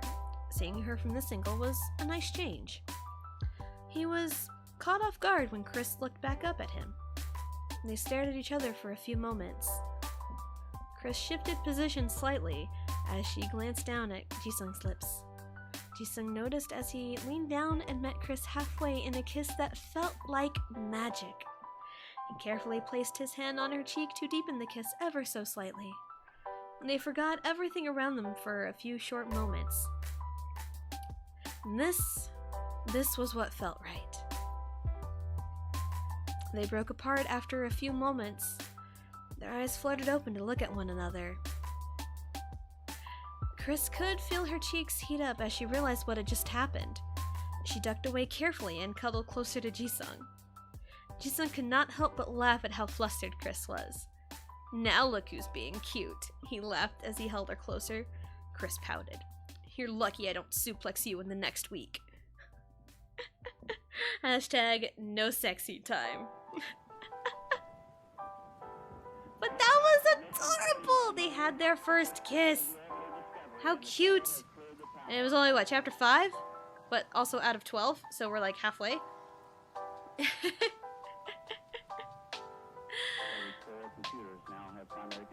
Code 63. Do you believe in love at first sight, or should I walk by again? Well, very, very cute. Well, thank you.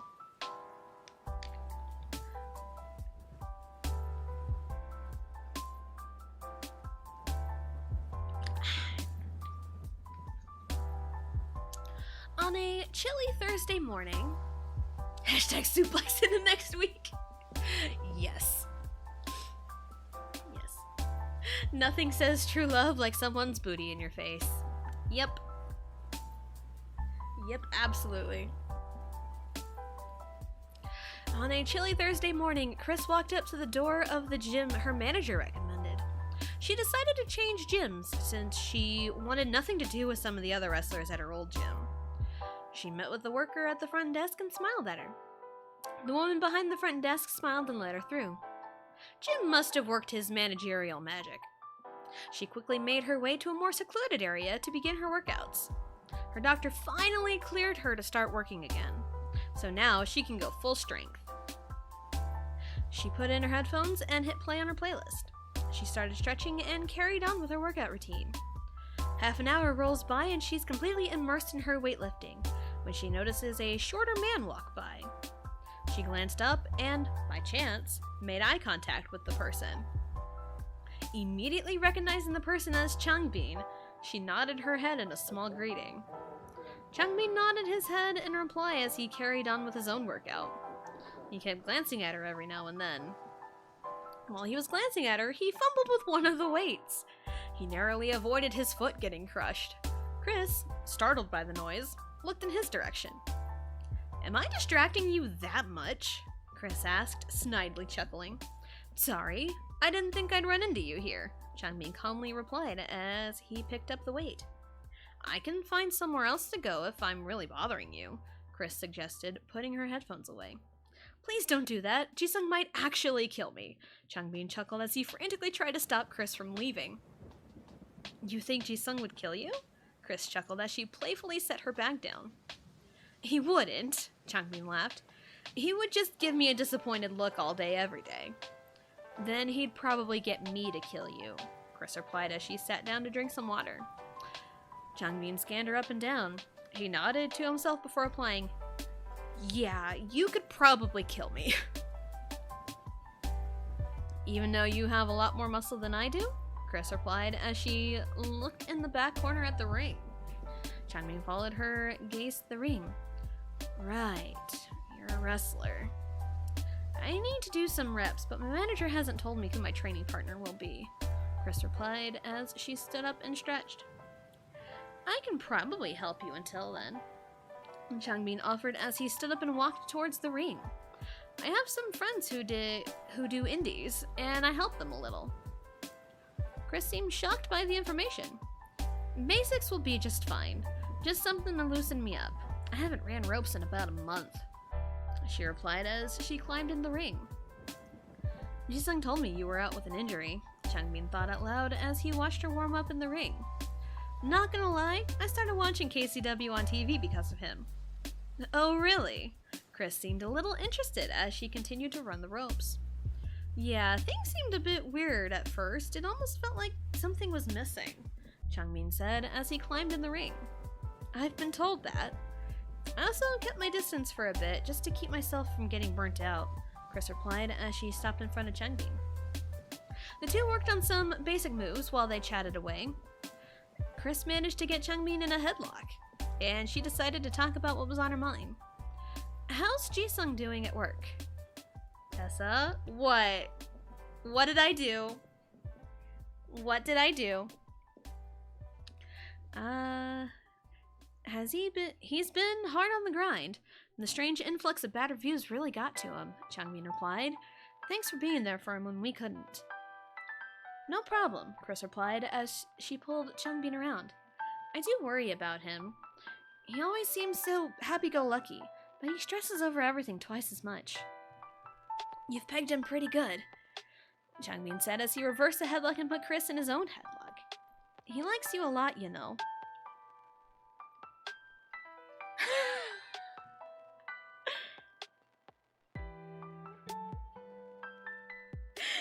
Hashtag Chris and Jisung are endgame. Don't involve anyone else.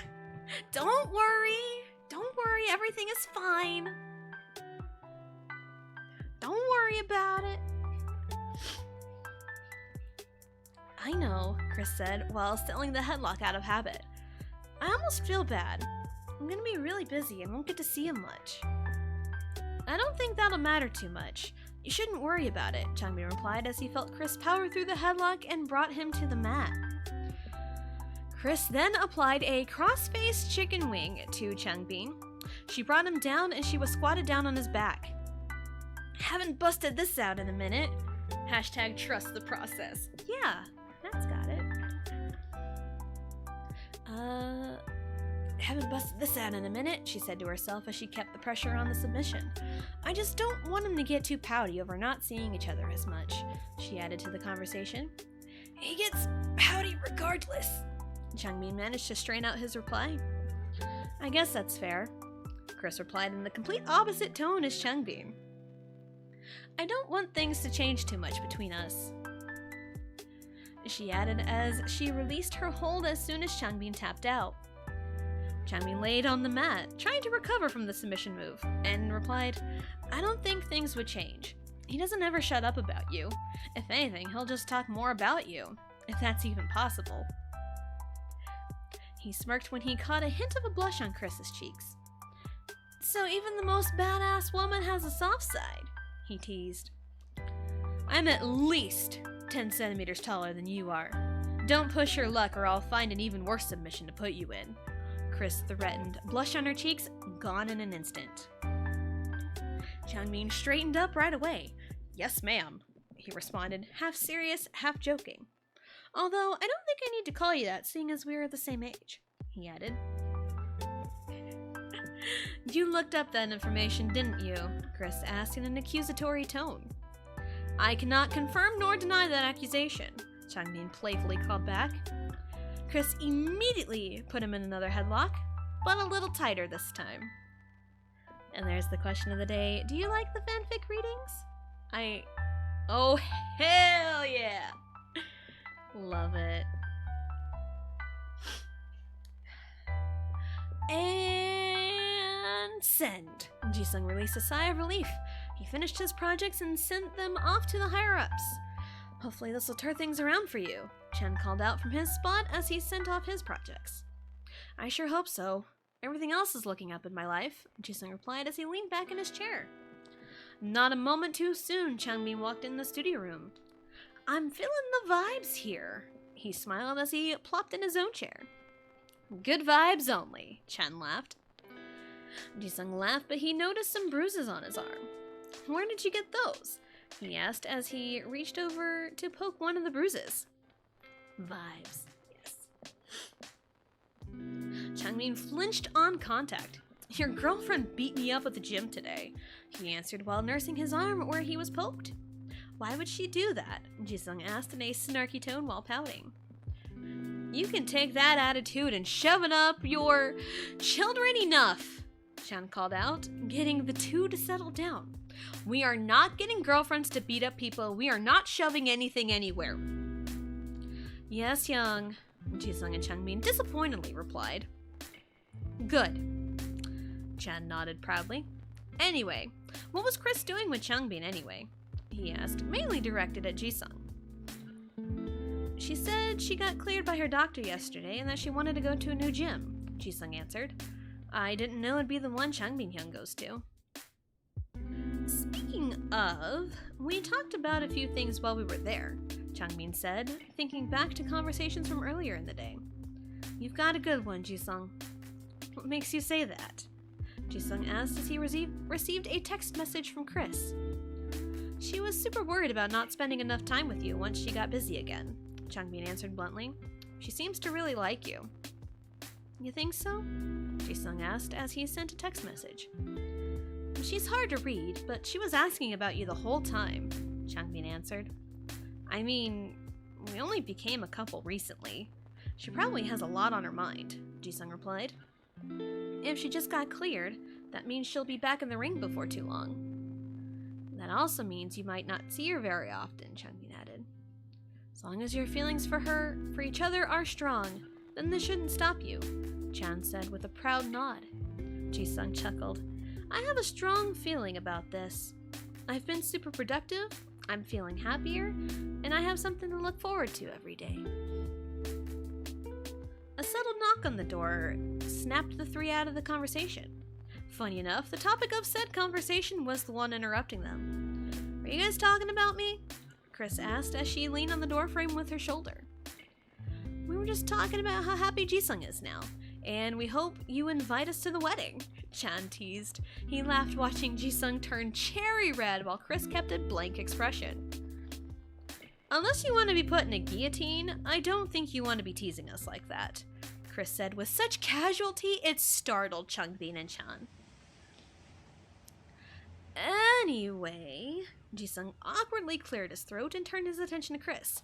I'll be ready to go in a few. Chris nodded towards Jisung. She turned to Changbin and Chan. What's your guys' schedules look like? It's pretty clear most weekends. Why do you ask? Chan answered. Company wants me back in the next couple of months, and I was wanting to invite you guys to the show when I make my return, Chris replied while shifting her hands to her pockets. That sounds like fun. Let us know when that is so we can get the appropriate time off. Chan smiled. Jisung got up and slung his backpack over his shoulder. Chris took one hand out of her pocket to grab Jisung's hand. I'll make sure you guys get in the front so you can see just how amazing I am, Chris smirked as she and Jisung left the studio. I gotta stop by a friend's place and return something to him. It's on the way, so I hope you don't mind, Jisung spoke up once they left the building. Not at all. It's actually kinda nice to meet more of your friends, Chris replied as she squeezed Jisung's hand. I do worry sometimes about meeting your friends. You have nothing to worry about, Jisung smiled. They'll love you. And if they don't, then I'll just meet them in the back alley somewhere. You're going to shank them in the back alley? You'd probably stab a teddy bear faster, and you wouldn't even do that, Chris chuckled. It's the thought of it, Jisung pouted, which caused Chris to chuckle more. Anyway, what I'm trying to say is, I'd do anything for you, he said while looking her in the eyes. There was a faint blush across Chris's cheeks. And I'd do anything for you, she quietly replied. Hashtag leave the teddy bears alone. Hashtag save the teddy bears. The two walked up to the apartment building. Jisung led the way to a specific door and knocked on it vigorously. After 5 seconds of vigorous knocking, a man approximately the same height as Chris opened the door. How many times do I have to tell you that you have a damn key? The man asked, clearly annoyed, but his eyes caught someone at eye level. Sorry, Hyunjin. I just wanted you to meet Chris here. And I wanted to return your notebook. And Jisung smiled as he grabbed the notebook out of his backpack.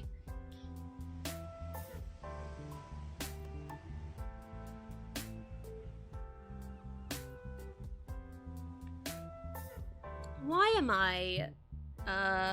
Hyunjin accepted the notebook while keeping an eye on Chris. Is this the girl you keep talking about? He asked bluntly to Jisung. Why am I not shocked to hear that question? Chris thought out loud. She held out a hand for Hyunjin to shake. I'm Aunt Christina, and you can call me Chris if you'd like. She politely introduced herself. Hyunjin politely shook her hand. Hwang Hyunjin. He introduced himself properly. He left out the detail about how tall you are. So, sorry if I'm being rude. I'm not worried about it. I'm used to the stares, Chris shrugged. Just because you're used to it doesn't mean they should happen, Jisung spoke up. Thank you for the hydrate and the posture check. Kinda needed that.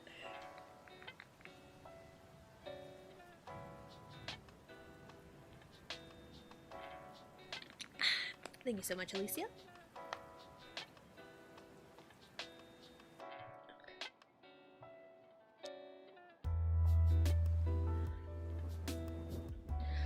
Just because you're used to it doesn't mean they should happen, Jisung spoke up. He turned to Hyunjin and waved a goodbye. I'll see you later. Jisung held Chris's hand tight as they walked away. After a few moments, they arrived at a small family-owned restaurant. They smiled at the workers as they took their seats. Jisung kept glancing at Chris as she was looking through the menu. She glanced up and met his eyes. What is it? She asked. Do comments about your height really not bother you? Jisung asked, straight to the point. They honestly do not bother me, Chris nonchalantly answered. Again, I'm used to it. I've always been one of the tallest ones in any group of friends. So you've always been tall? Jisung asked. Chris nodded in response. Always. And before you mention our height difference, it literally doesn't bother me, she scolded as she noticed Jisung's pouty look. It honestly doesn't bother me either. I just didn't know how you felt about it, Jisung replied, keeping the pout on his face. When you're used to being the bad guy in people's stories, you get used to any insult thrown your way. So believe me, I've heard it all. Chris's expression softened. Have you heard the positives?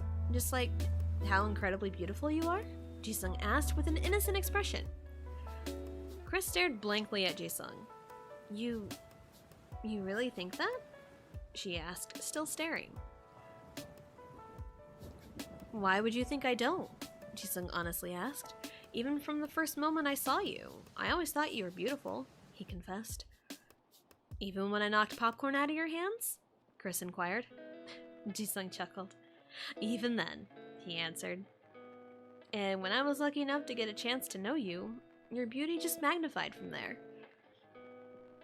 Chris tried her best to hide her blush. Am I just gonna have to get used to this cheesiness? She shook her head, smiling softly. Jisung smiled in return. She felt her phone buzz briefly all of a sudden. She checked her phone for a moment and made a confused expression. Everything okay? Jisung asked out of concern as he tried to peek at her phone. Chris just put her phone down and showed Jisung the message. It was from Changmin. We're turning Rim heel.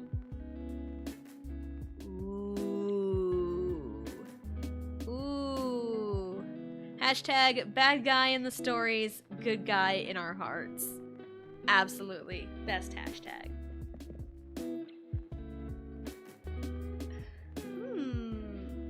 So Rim's getting a heel turn, huh? Friday evening. Jisung raced through the front door of his home. He busted open the door, quickly took off his shoes, and hopped over the back of the couch to sit. Heel turn. Yes. Mino, who was casually sitting on the other side of the couch, had already changed the channel so that KCW would be on. What's the rush tonight? Mino bluntly asked. It's kind of important, Jisung answered as he impatiently waited for the show to start. You're lucky I'm also invested, Mino gave a meaningless threat. Jisung shrugged as the show started. The two watched the show and caught up on the storylines. An hour and a half passes and the main event segment started. Rim Tanaka, the current KGP Women's Champion, walked out to her music. A mix of cheers and boos filled the arena.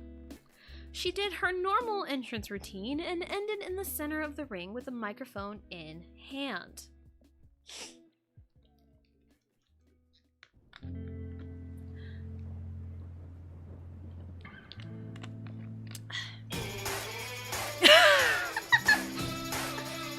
Yes, it's Sami Zayn walking in and not Rim Tanaka. You know, I had a feeling. That's why I waited. That's why I waited.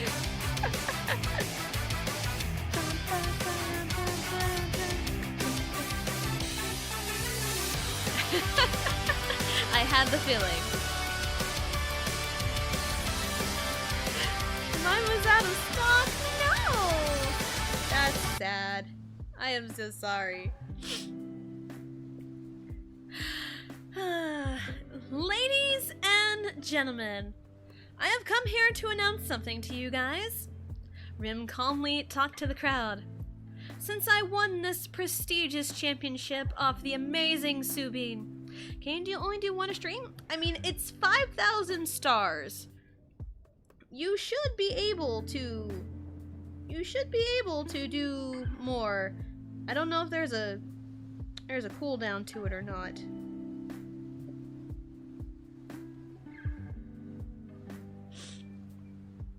So, there might be a cooldown to it, but it is 5,000 stars, so it is the most expensive redeem I've got. Guess I'm still on the cooldown. Okay, I'll double check it. I'll definitely double check it after stream. Ladies and gentlemen, here to announce something to you guys. Rim calmly talked to the crowd. Since I won this prestigious championship off the amazing Subin, I have noticed the lack of challengers willing to step up to me. I have 45,000 stars just for exactly this reason. Oh my goodness.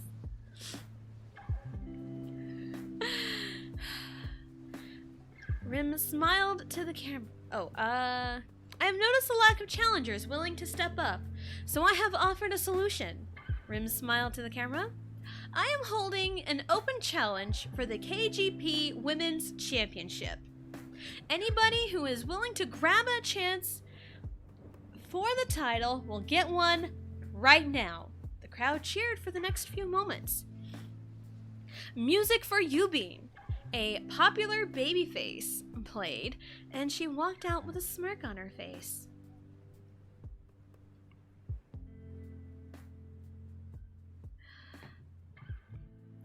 Champ is calling for an open challenge? She asked the crowd. That is just like Rim. You know what? I got you. I got you, Alicia. I got you. I got you. I got you, boo. Yes. Music for Yubin, a popular babyface, played, and she walked out with a smirk on her face. I got you.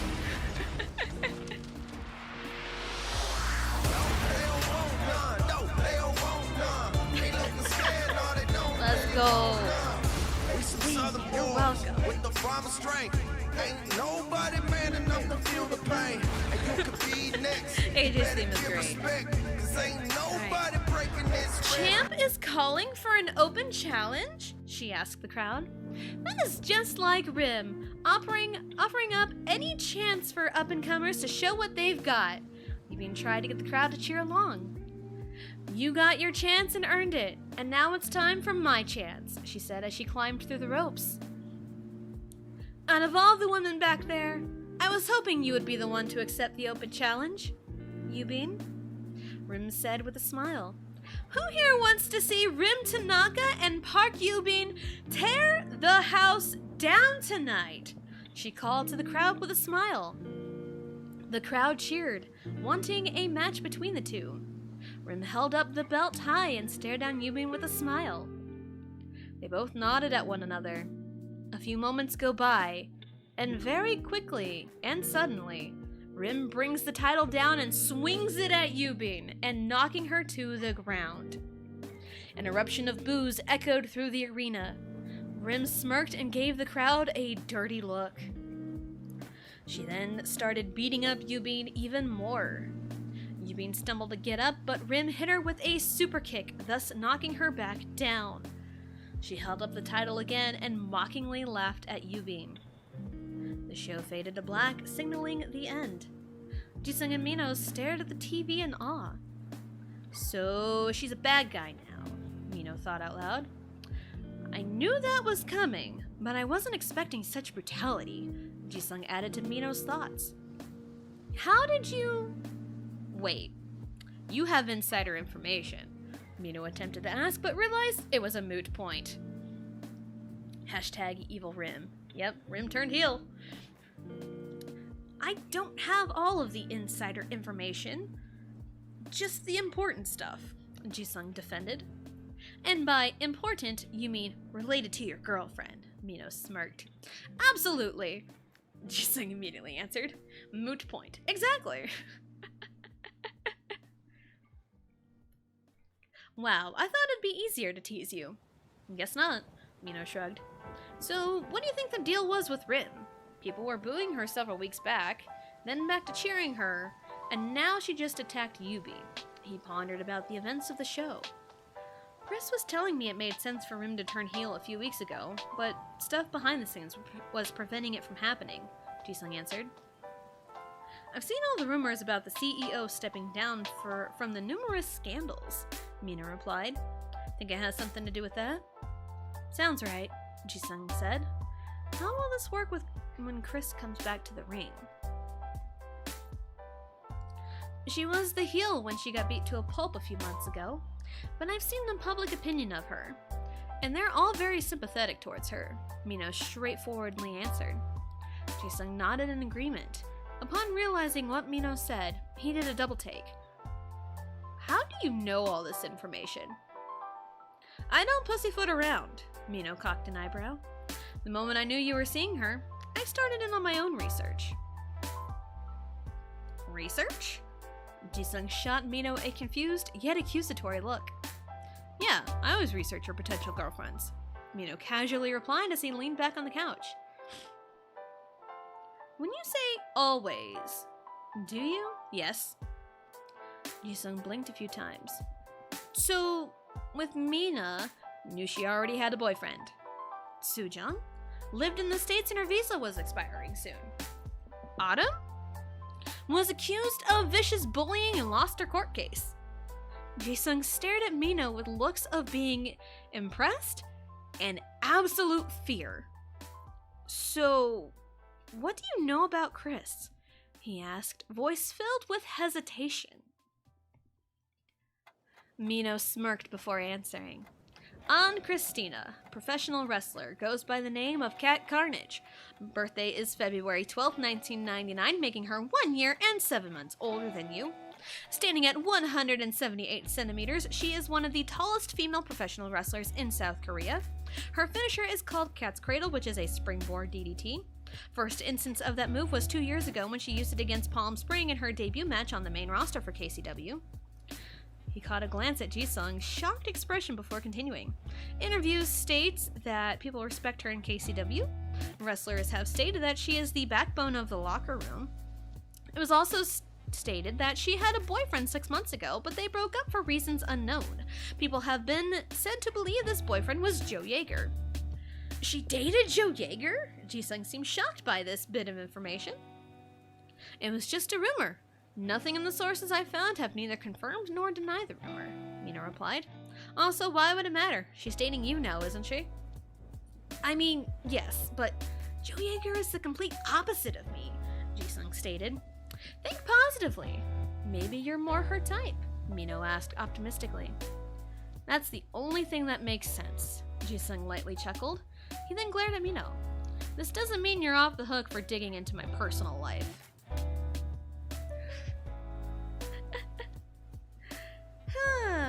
We all have that one person who just digs and digs and digs and finds all this information.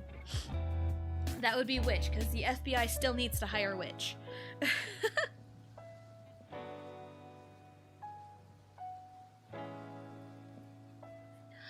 Just stop by the practice room and ask for Chris. Jisung released a sigh as he entered the building of the address Chris had sent him in a prior text message. He was greeted by a few female workers behind the desk. They whispered to each other about something when Jisung approached them. I'm here to see Chris, Jisung politely asked. She's in the practice room down the hall, second door on the left, Jisung. The worker smiled and pointed down the hall. Jisung smiled, ignoring the fact that the worker knew his name. He walked down the hall and to the specific door he was told. He quietly opened the door, revealing a huge room with a ring inside. He saw Chris standing in the ring and talking to a taller man with his back turned to him. Chris quickly glanced at the door and noticed Jisung. She immediately smiled. Break time! She patted the man's arm, jumped over the top rope effortlessly, and walked over to Jisung. She gave him a quick hug. Did the ladies up front give you any trouble? She asked. Jisung shook his head. Not at all. He smiled as he finally got a good look at the man, who he recognized as Joe Yeager. You're not going to introduce me? Wow, rude. Joe chuckled while leaning on the top rope from inside the ring. I'm Han Jisung. Jisung politely introduced himself. Song Jiwoo. Joe, whose real name was Jiwoo, replied with a similar politeness. So what you working on? Jisung asked Chris. Working on adding some new moves to my moveset, Chris answered. So when I make my return and bust out a new move, people will react like, I didn't know she could do that.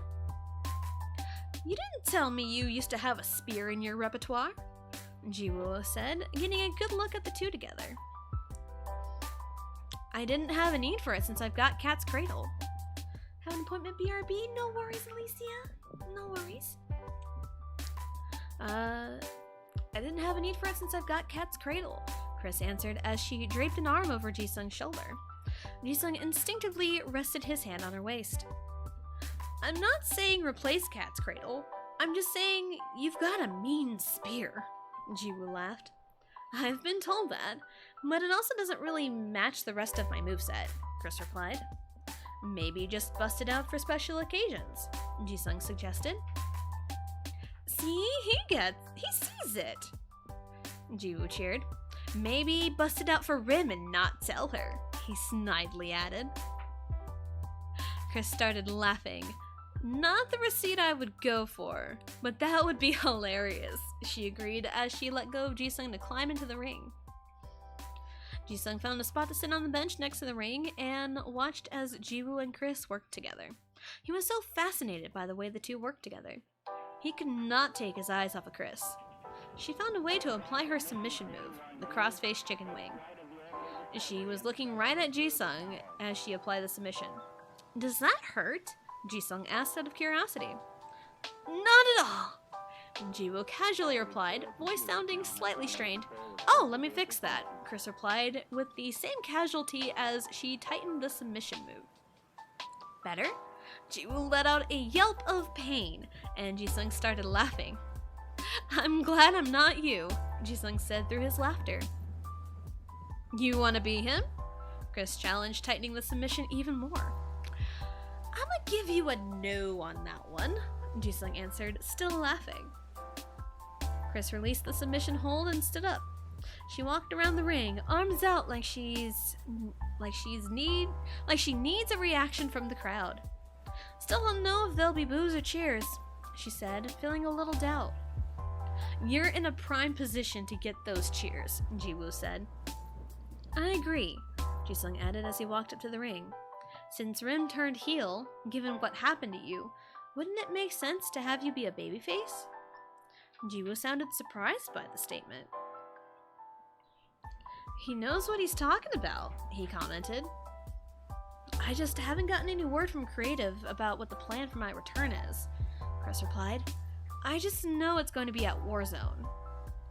Judging from all the talks I've seen and heard, people are behind you, Jisung reassured her. And most importantly, I know you're going to kill it out there when you return. Chris smiled at Jisung, feeling comforted by his words. She glanced over at Jiwoo and he gave her an approving nod. He then smirked. You've got what it takes, kid. I honestly don't know why they didn't put the strap on you before. Kid? Chris cocked an eyebrow. Does 5 years really make me a kid? She chuckled. Can a kid take me on in the ring? Jiwoo smirked. If you can beat me, then I'll let you go. Chris glanced at Jisung, then back to Jiwoo. She mirrored Jiwoo's smirk. The two started wrestling as if they were in a match of their own. As this match proceeded, Jisung noticed Chris's phone. It lit up, signaling a text message. He caught a glance at the banner and was surprised to see what the message was. Your babyface turn is at Warzone.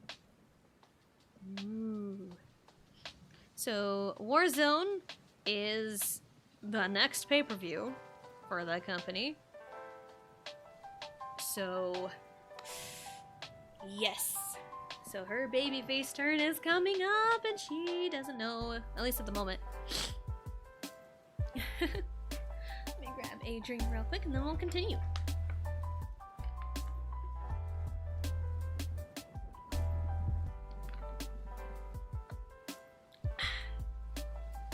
Alright. I've got some great news. Can you come by the studio really quick? Chris looked at the message, then back to the designer, then back to the message. How long will this take? I need to run an errand really quick. She asked her designer, Tiffany. Stand up real quick, Tiffany calmly demanded. Chris stood up and lifted her arms, knowing exactly what was needed of her. Tiffany quickly measured her torso and her hips. How long will this take? She asked, feeling almost impatient. Probably 2 hours. I already have the templates and materials. Tiffany answered with a smile. You're free to go. Thanks, Chris smiled as she hurried out of the room. Luckily, the studio Jisung worked at was only 3 blocks away. She quickly made her way inside the studio and to the room Jisung worked in. She knew the way by heart, whether she admitted it or not. She poked her head in the door and smiled when she saw Jisung typing away at his computer. Jisung felt a specific presence and turned around. He immediately smiled and hopped up to give Chris a big hug. I've got an album deal! He cheered. Chris immediately hugged him back. That's amazing! She cheered with him. I knew those bad reviews couldn't stop you. I don't know what I would have done without you, Jisung smiled.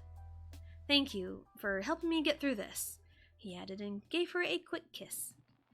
I didn't really do much, Chris nervously replied. You did everything, really, Jisung quickly said. I probably would have spiraled if it wasn't for you. Chris's expression softened. It wasn't all me. I just helped you pull yourself out of it, she replied. She turned her attention to the monitor. So, am I going to get an inside peek at this album? She smirked. That would ruin the surprise, Jisung pouted. There's a few songs on it that I can't have anybody listening to until it's time. When's this time? Chris asked as she grabbed Jisung's hand and started fidgeting with his bracelets. You'll know, Jisung answered with a small laugh. He let Chris play with the bracelets for the next several moments as he showed her all of his other projects.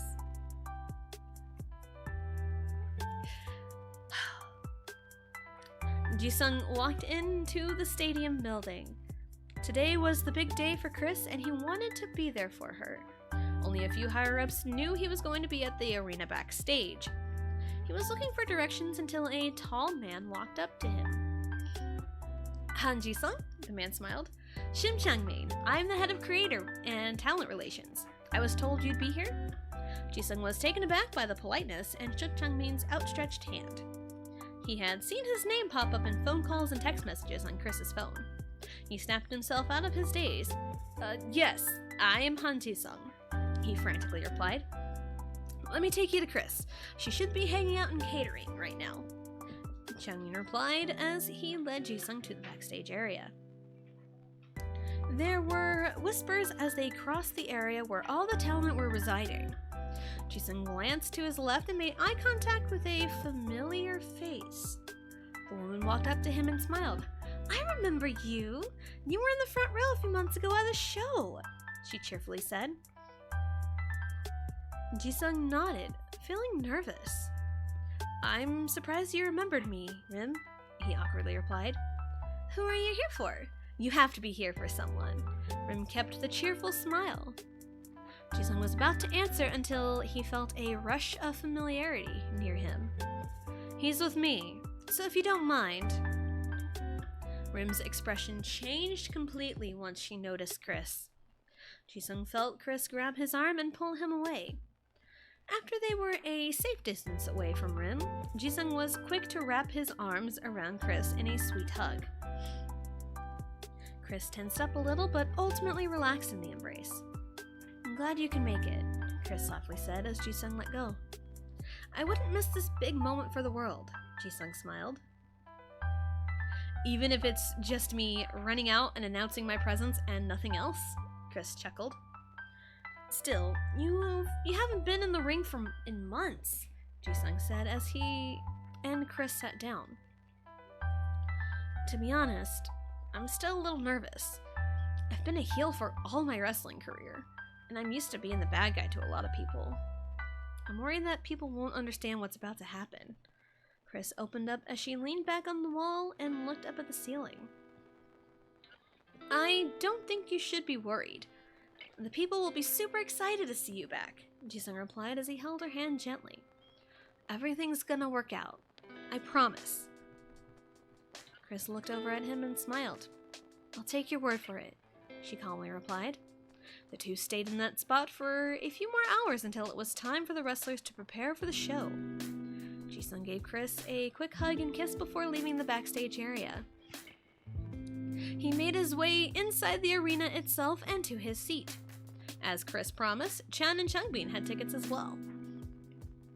There's our inside information, Chan joked as Jisung sat down next to him.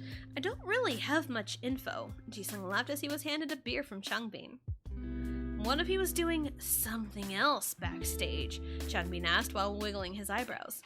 Nothing happened, Young, Jisung pouted. Yeah, Changbin, that's for after the show, Chan joked, and Jisung nearly choked on his beer. The three chatted casually until the start of the show. The opening of the show was a tag team title match. The match was fast-paced and intense. The babyface team was fighting tooth and nail to keep their titles, but it ended up failing them as they lost the match along with their titles. The next match was a no-holds-barred match between two men. The two fought until one was victorious. The matches continued on at a brisk pace. Everyone in the crowd was entertained. Second to last match was the KGP Women's Championship match. This is what Jisung was looking forward to. Rim Tanaka was defending her title against Park Yubin. This feud had been building up for a while, and it will end with this title match. Yubin's music hit, and the crowd cheered loudly for her. She was an underdog in this match, and the crowd was hot for the underdog. Rim's music played next, and the crowd roared with boos. She flashed the title to everyone in a snarky manner. After a few minutes of introductions, the match started. The match was off to a slow start, but it started picking up when Yubin hit a tornado DDT. She tried to get the crowd hyped when she climbed to the top rope. She went for the Swanton Bomb, but Rim got her knees up to block the move. Jisung, Chan, and Changbin were super into the match, along with the rest of the crowd. They were enjoying the show being put on for them.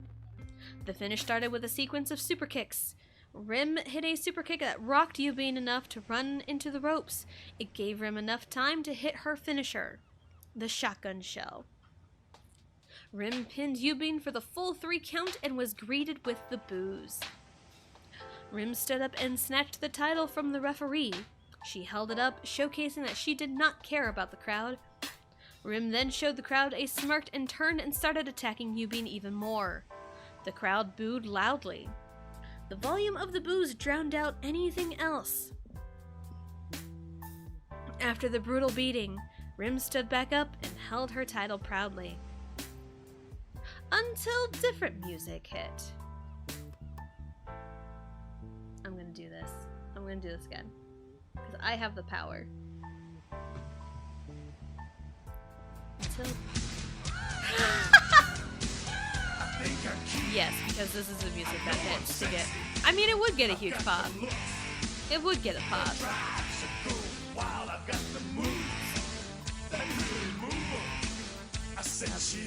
Rim stood back up and held the title proudly until different music hit. The crowd collectively gasped as they looked at the stage. The music was slightly different, but they knew. The crowd waited in anticipation and roared loudly with cheers once they saw a familiar, tall, blue-haired wrestler carrying herself with grace and pure determination. She was dressed in a simple baby blue tank top, black leather pants, and sapphire blue heels. She strutted to the ring while high-fiving the crowd, a typical babyface move. Cheers erupted more than ever once she climbed into the ring and stood face to face with Rim. She peered down to Rim due to the height difference. Rim held up the title and kept eye contact with her. The crowd went insane.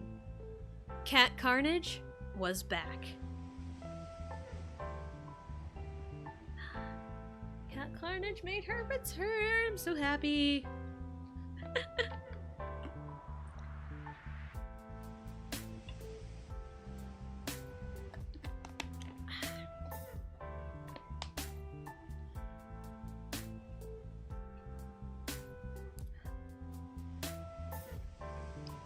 Chris breathed a sigh of relief when she sat on the couch at Jisung's house. She was still dressed in her outfit from the arena. She had no time to change after everything that had transpired. At the very least, she was able to take off her heels upon walking in the door moments prior.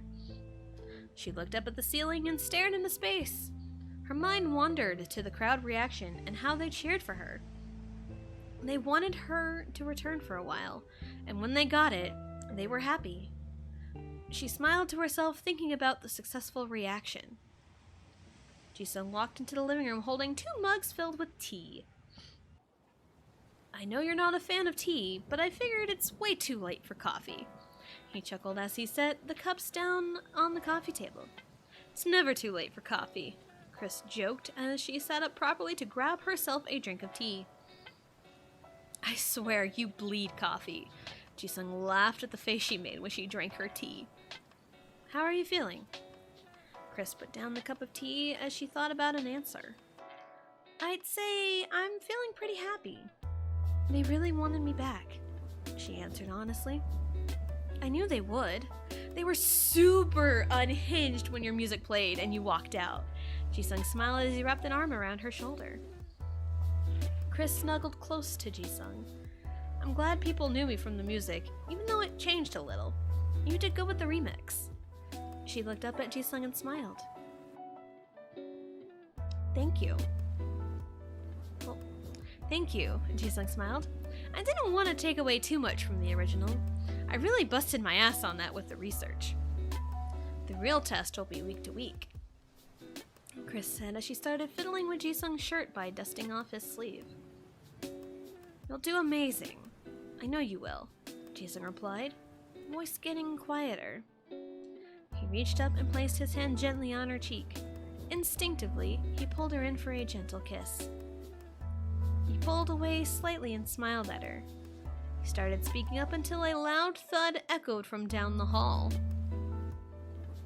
Chris and Jisung sat straight up and looked down the hall.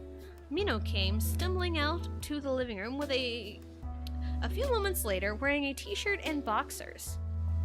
Chris was a bit shocked by the fish pattern on them since Mino acted more like a cat. The two continued to watch Mino stumble around in the kitchen to find himself a snack. He stumbled back out of the kitchen, looked shocked to see Jisung and Chris sitting on the couch. The three continued their staring contest for a few more moments, until Mino ultimately walked down the hallway. But not before speaking. Remember to use protection. Jisung turned tomato red. Yeah, Mino wearing a pair of boxers with a fish pattern on them? That's unheard of. Boxers with a fish pattern on them? Absolutely not. Unheard of. Nope, never heard of them.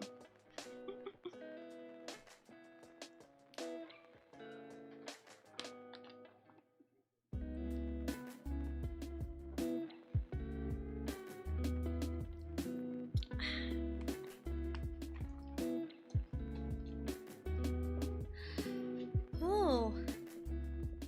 We only got a few more chapters left though, so it's super exciting. Music for Cat Carnage played to start the show. The crowd erupted in loud cheers. Excitement was through the roof for Cat as she made her way down the ramp to the ring. She was dressed in casual attire consisting of high-waist jean shorts paired with a white crop top hoodie. She held the microphone up, but the roar of the cheers prevented her from speaking. Welcome back! Welcome back! Welcome back! Kat smiled as the crowd cheered. She held up the microphone again and spoke to the crowd. I heard you guys missed me. She showed a casual half smile as the crowd responded loudly. To be completely honest, I missed you guys too, she openly admitted. I know I haven't treated you guys well, but this time away has made me realize that you guys know who to appreciate. Kat showed a smile and looked directly into the camera. In my time away, I was thinking about a few things. One of those things is that I know what I need to do.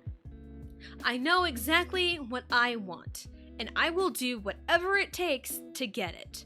Kat looked directly into the camera as the crowd hyped her up, knowing what she wanted.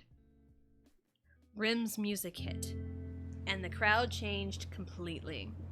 She walked out wearing a black tank top, black pants, and black heels. Look at you being brave, coming back for a title match, Rim said in an extremely condescending tone. I put you on the shelf once, and I'm not afraid to do it again. Honey, if anybody is being brave, it's you. Kat smirked, crowd clearly behind her. Rim shot her a look of confusion before continuing. You really expect me not to come back for you after you busted my head open?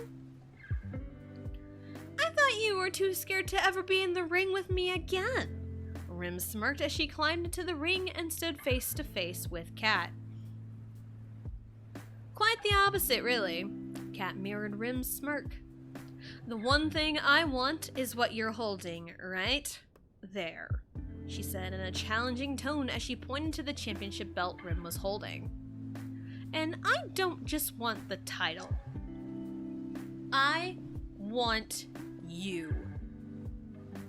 I don't want to take this title off of anybody else but you.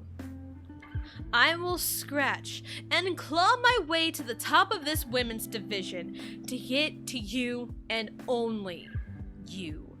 Kat stepped closer to Rim and got in her face. Here's what I want you to do. You are going to defend that title with your life. Protect it like you would as if it was the most precious item in the world. You will be the one to hold that title high when I finally get to you. The crowd cheered at an astronomical volume. Kat alone hyped the crowd up to rally behind her. Kat looked down at Rim with a confident smirk, while Rim looked back in anger and disgust. The show went to commercial after fading to black at the stare-down. Kat walked around Rim towards the stage, but not before bumping her shoulder along the way.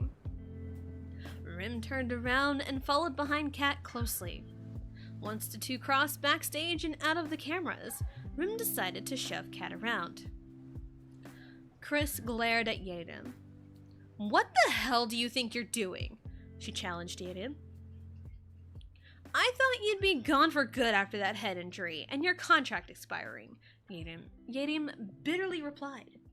What I do with my career choices are none of your business, Chris said as she tried to keep her cool. They'll never stick the title on you, I can guarantee you that, Yaden snidely said as she walked away, not forgetting to brush past Chris aggressively. Chris shot a disgusted look towards Yaden. Jiwoo saw this and walked up to her. Just ignore her. Everyone here knows you're more than capable of holding that title, he told her as he put a comforting hand on her shoulder. Chris took a deep breath and nodded towards Jiwoo. She then made her way back to the locker room. She sat down on the bench and reached for her phone. 9 text messages from Jisung, all of them affirmations. Cracking a smile, she read the text messages. Breathe in, breathe out. You got this. Just a few more minutes. They'll love you. I see you on TV. Damn, girl. Okay, for real? The way you stared Rim down? Hot. Like, you'll have no time for words next time I see you, because I'ma pounce on you. Chris let out an audible laugh when she read the last message. She smiled to herself as she replied to his message. Down, boy. You'll have to wait for the right moment to pounce.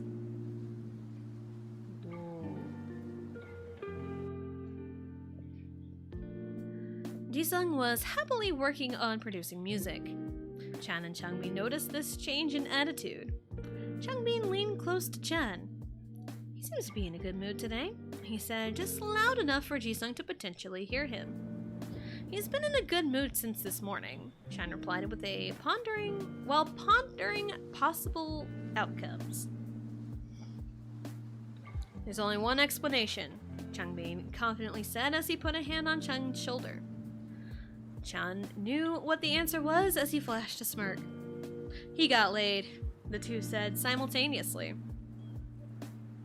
This prompted Jisung to crumple up a paper and throw it at the two. That just confirms it, Changbin joked as he received a complete onslaught of crumpled up papers. You didn't have to say the quiet part out loud, Jisung said as he crumpled up another paper and threw it at Changbin's face. All we're saying is you're in a great mood and you're being super productive. How can we not notice? Chan shrugged as he grabbed one of the papers and threw it back at Jisung. Just don't go overboard though. Don't want you ending up in the hospital again, Changbin added while tossing some more papers back at Jisung. I did meet Chris at the hospital though. Jisung thought back to that day. Yeah, but I doubt either of you would want to end up in a hospital again. Chan lightly chuckled as he and Jisung started playing catch with the crumpled paper. Probably not. And speaking of, Jisung said as he tossed paper at Changbin's face. She said that she'll put in a good word for our studio to potentially produce wrestling entrance themes. Both Chan and Changbin's jaws dropped. That's amazing, Chan spoke up. That would explain the projects we were given the other day, Changbin added. It's what I've been working on all day, and that remix of her theme was done by yours truly, Jisung smirked as he spun around in his chair. I've seen the buzz on social media and people really love the remix.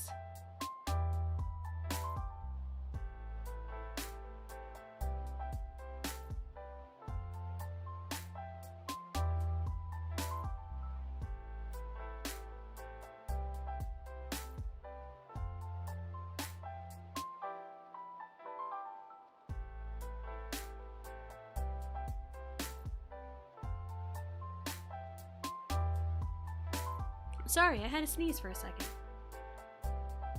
I'm proud of you, Jisung, Chan smiled.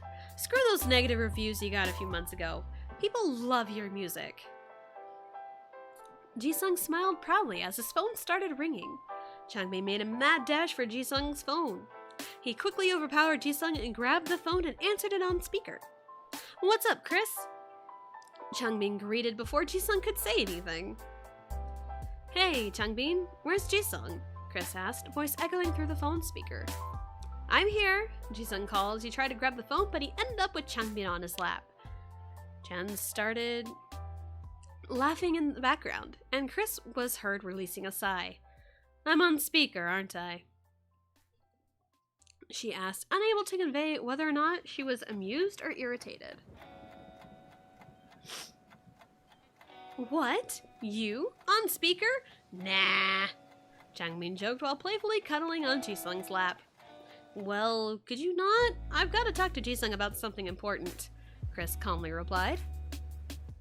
We're basically the same person. What you tell Jisung, you tell us, Changbin confidently boasted. Sorry, I can't get him to budge, Jisung apologetically told Chris. Chris hummed in response. I could go on about what we did last night. In detail, she said, clearly smirking even though she could not be seen. Try me, Changbin assuredly challenged. So, you want to hear about how his hands were all over me as I was on top of him? Or how he was screaming my name over and over? Oh, how about when he was okay? Changbin immediately jumped off Jisung's lap and turned the phone off speaker. Jisung laughed as he held the phone to his ears and got up to leave the room. When out of earshot, you know that was the other way around, right? I know, but I had to throw him off somehow, Chris laughed. Anyway, I need to ask you something. What do you need? Jisung asked as he headed to the empty break room down the hall from his studio. Are you going to be available Wednesday evening? Chris asked carefully. I can be. What's happening Wednesday? Jisung asked, leaning on the nearby counter. It's my damn mother again, Chris said, feeling frustrated. Apparently somebody told her about our relationship, and she will not stop leaving me alone about it.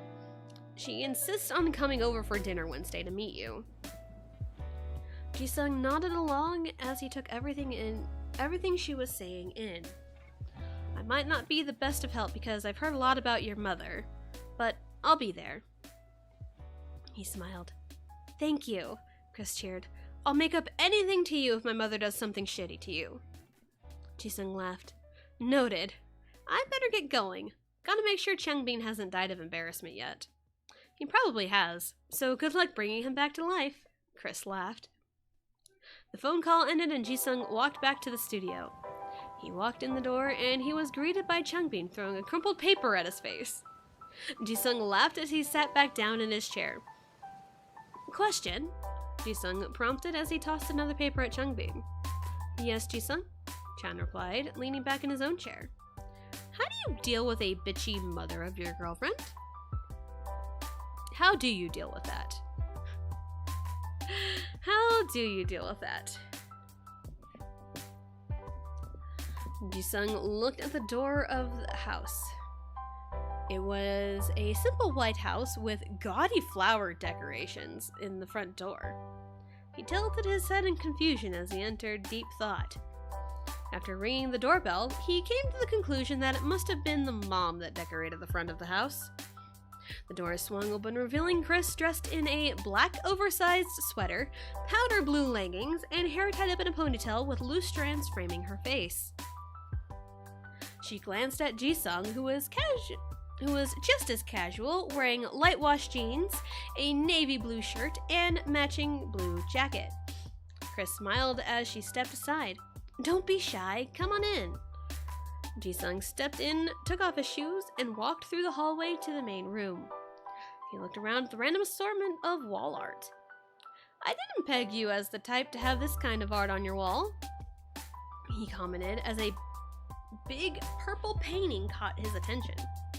I'm not, Chris blankly commented. Those were gifts from friends of mine. Your friends definitely have an eye for art, Jisung trailed off as he looked at the strange art. I think one of my friends won that from a blind auction, Chris said as she stood next to him looking at the art. She really liked it, but when she visited me one time and saw how the walls were bare, she forced the painting on you, Jisung asked through his laughter. She would not take no for an answer, Chris playfully sighed as she led Jisung into the kitchen. My friends are nice, but sometimes they're forcibly nice.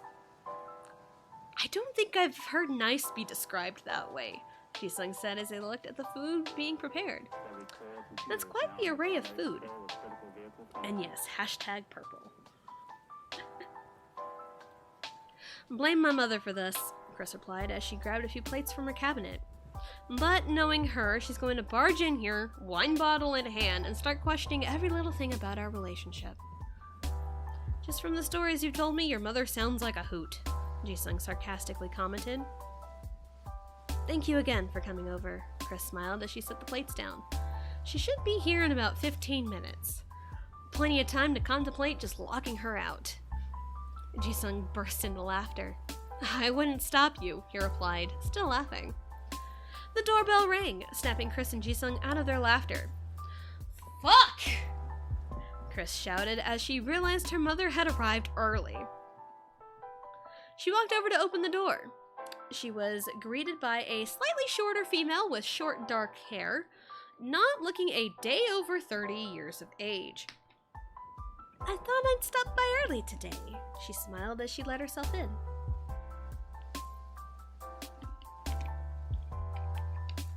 Chris's expression dropped significantly. She followed her mother to the kitchen table where Jisung was.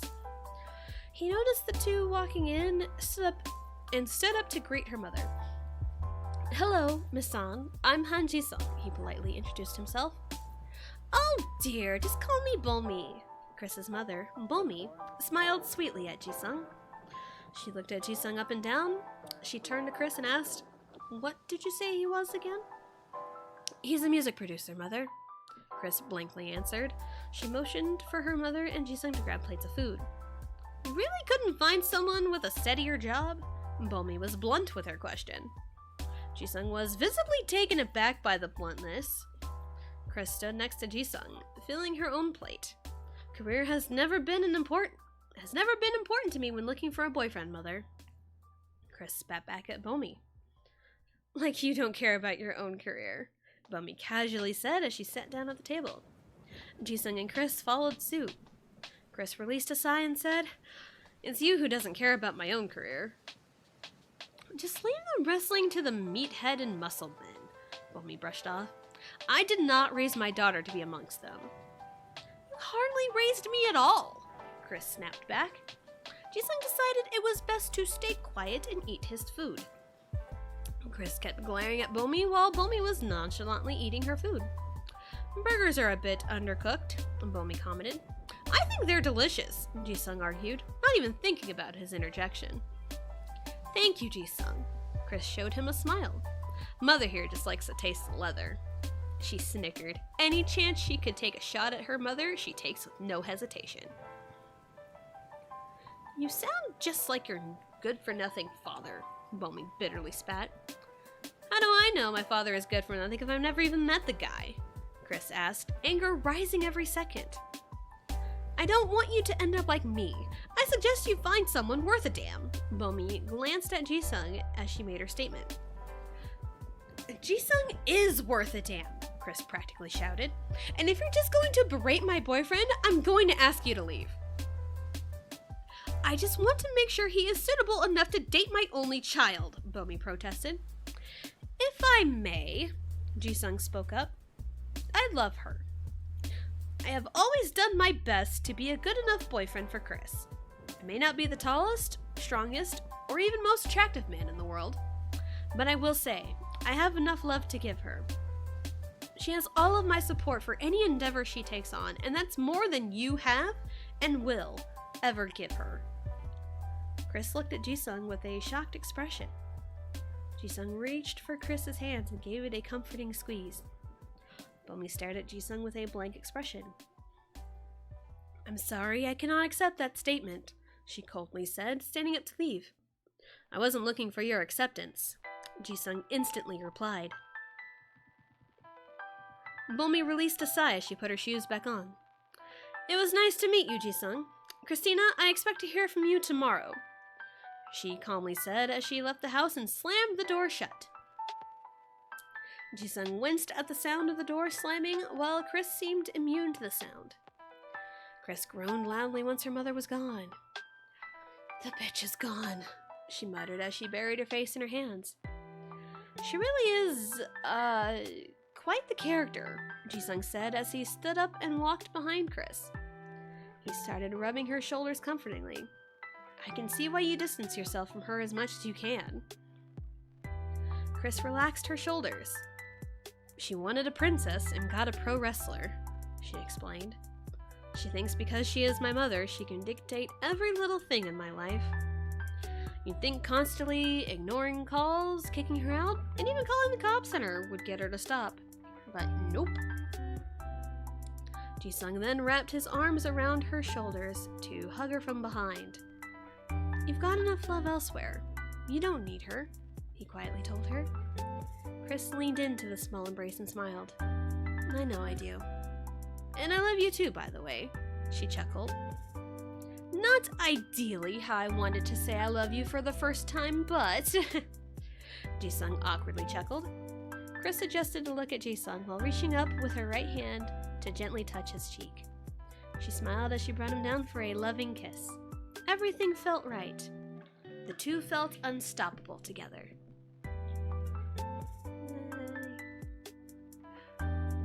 Okay, so I am going to take... We have like a couple chapters left, but I am going to take a small break because I really need to go to the bathroom. Because everything I am drinking to make sure my throat is good so I can talk. So we're going to take a small break and then we will be right back to finish up because these last couple of chapters are pretty long. So, or I think this chapter is short and then the next one's pretty long. So, we'll be right back.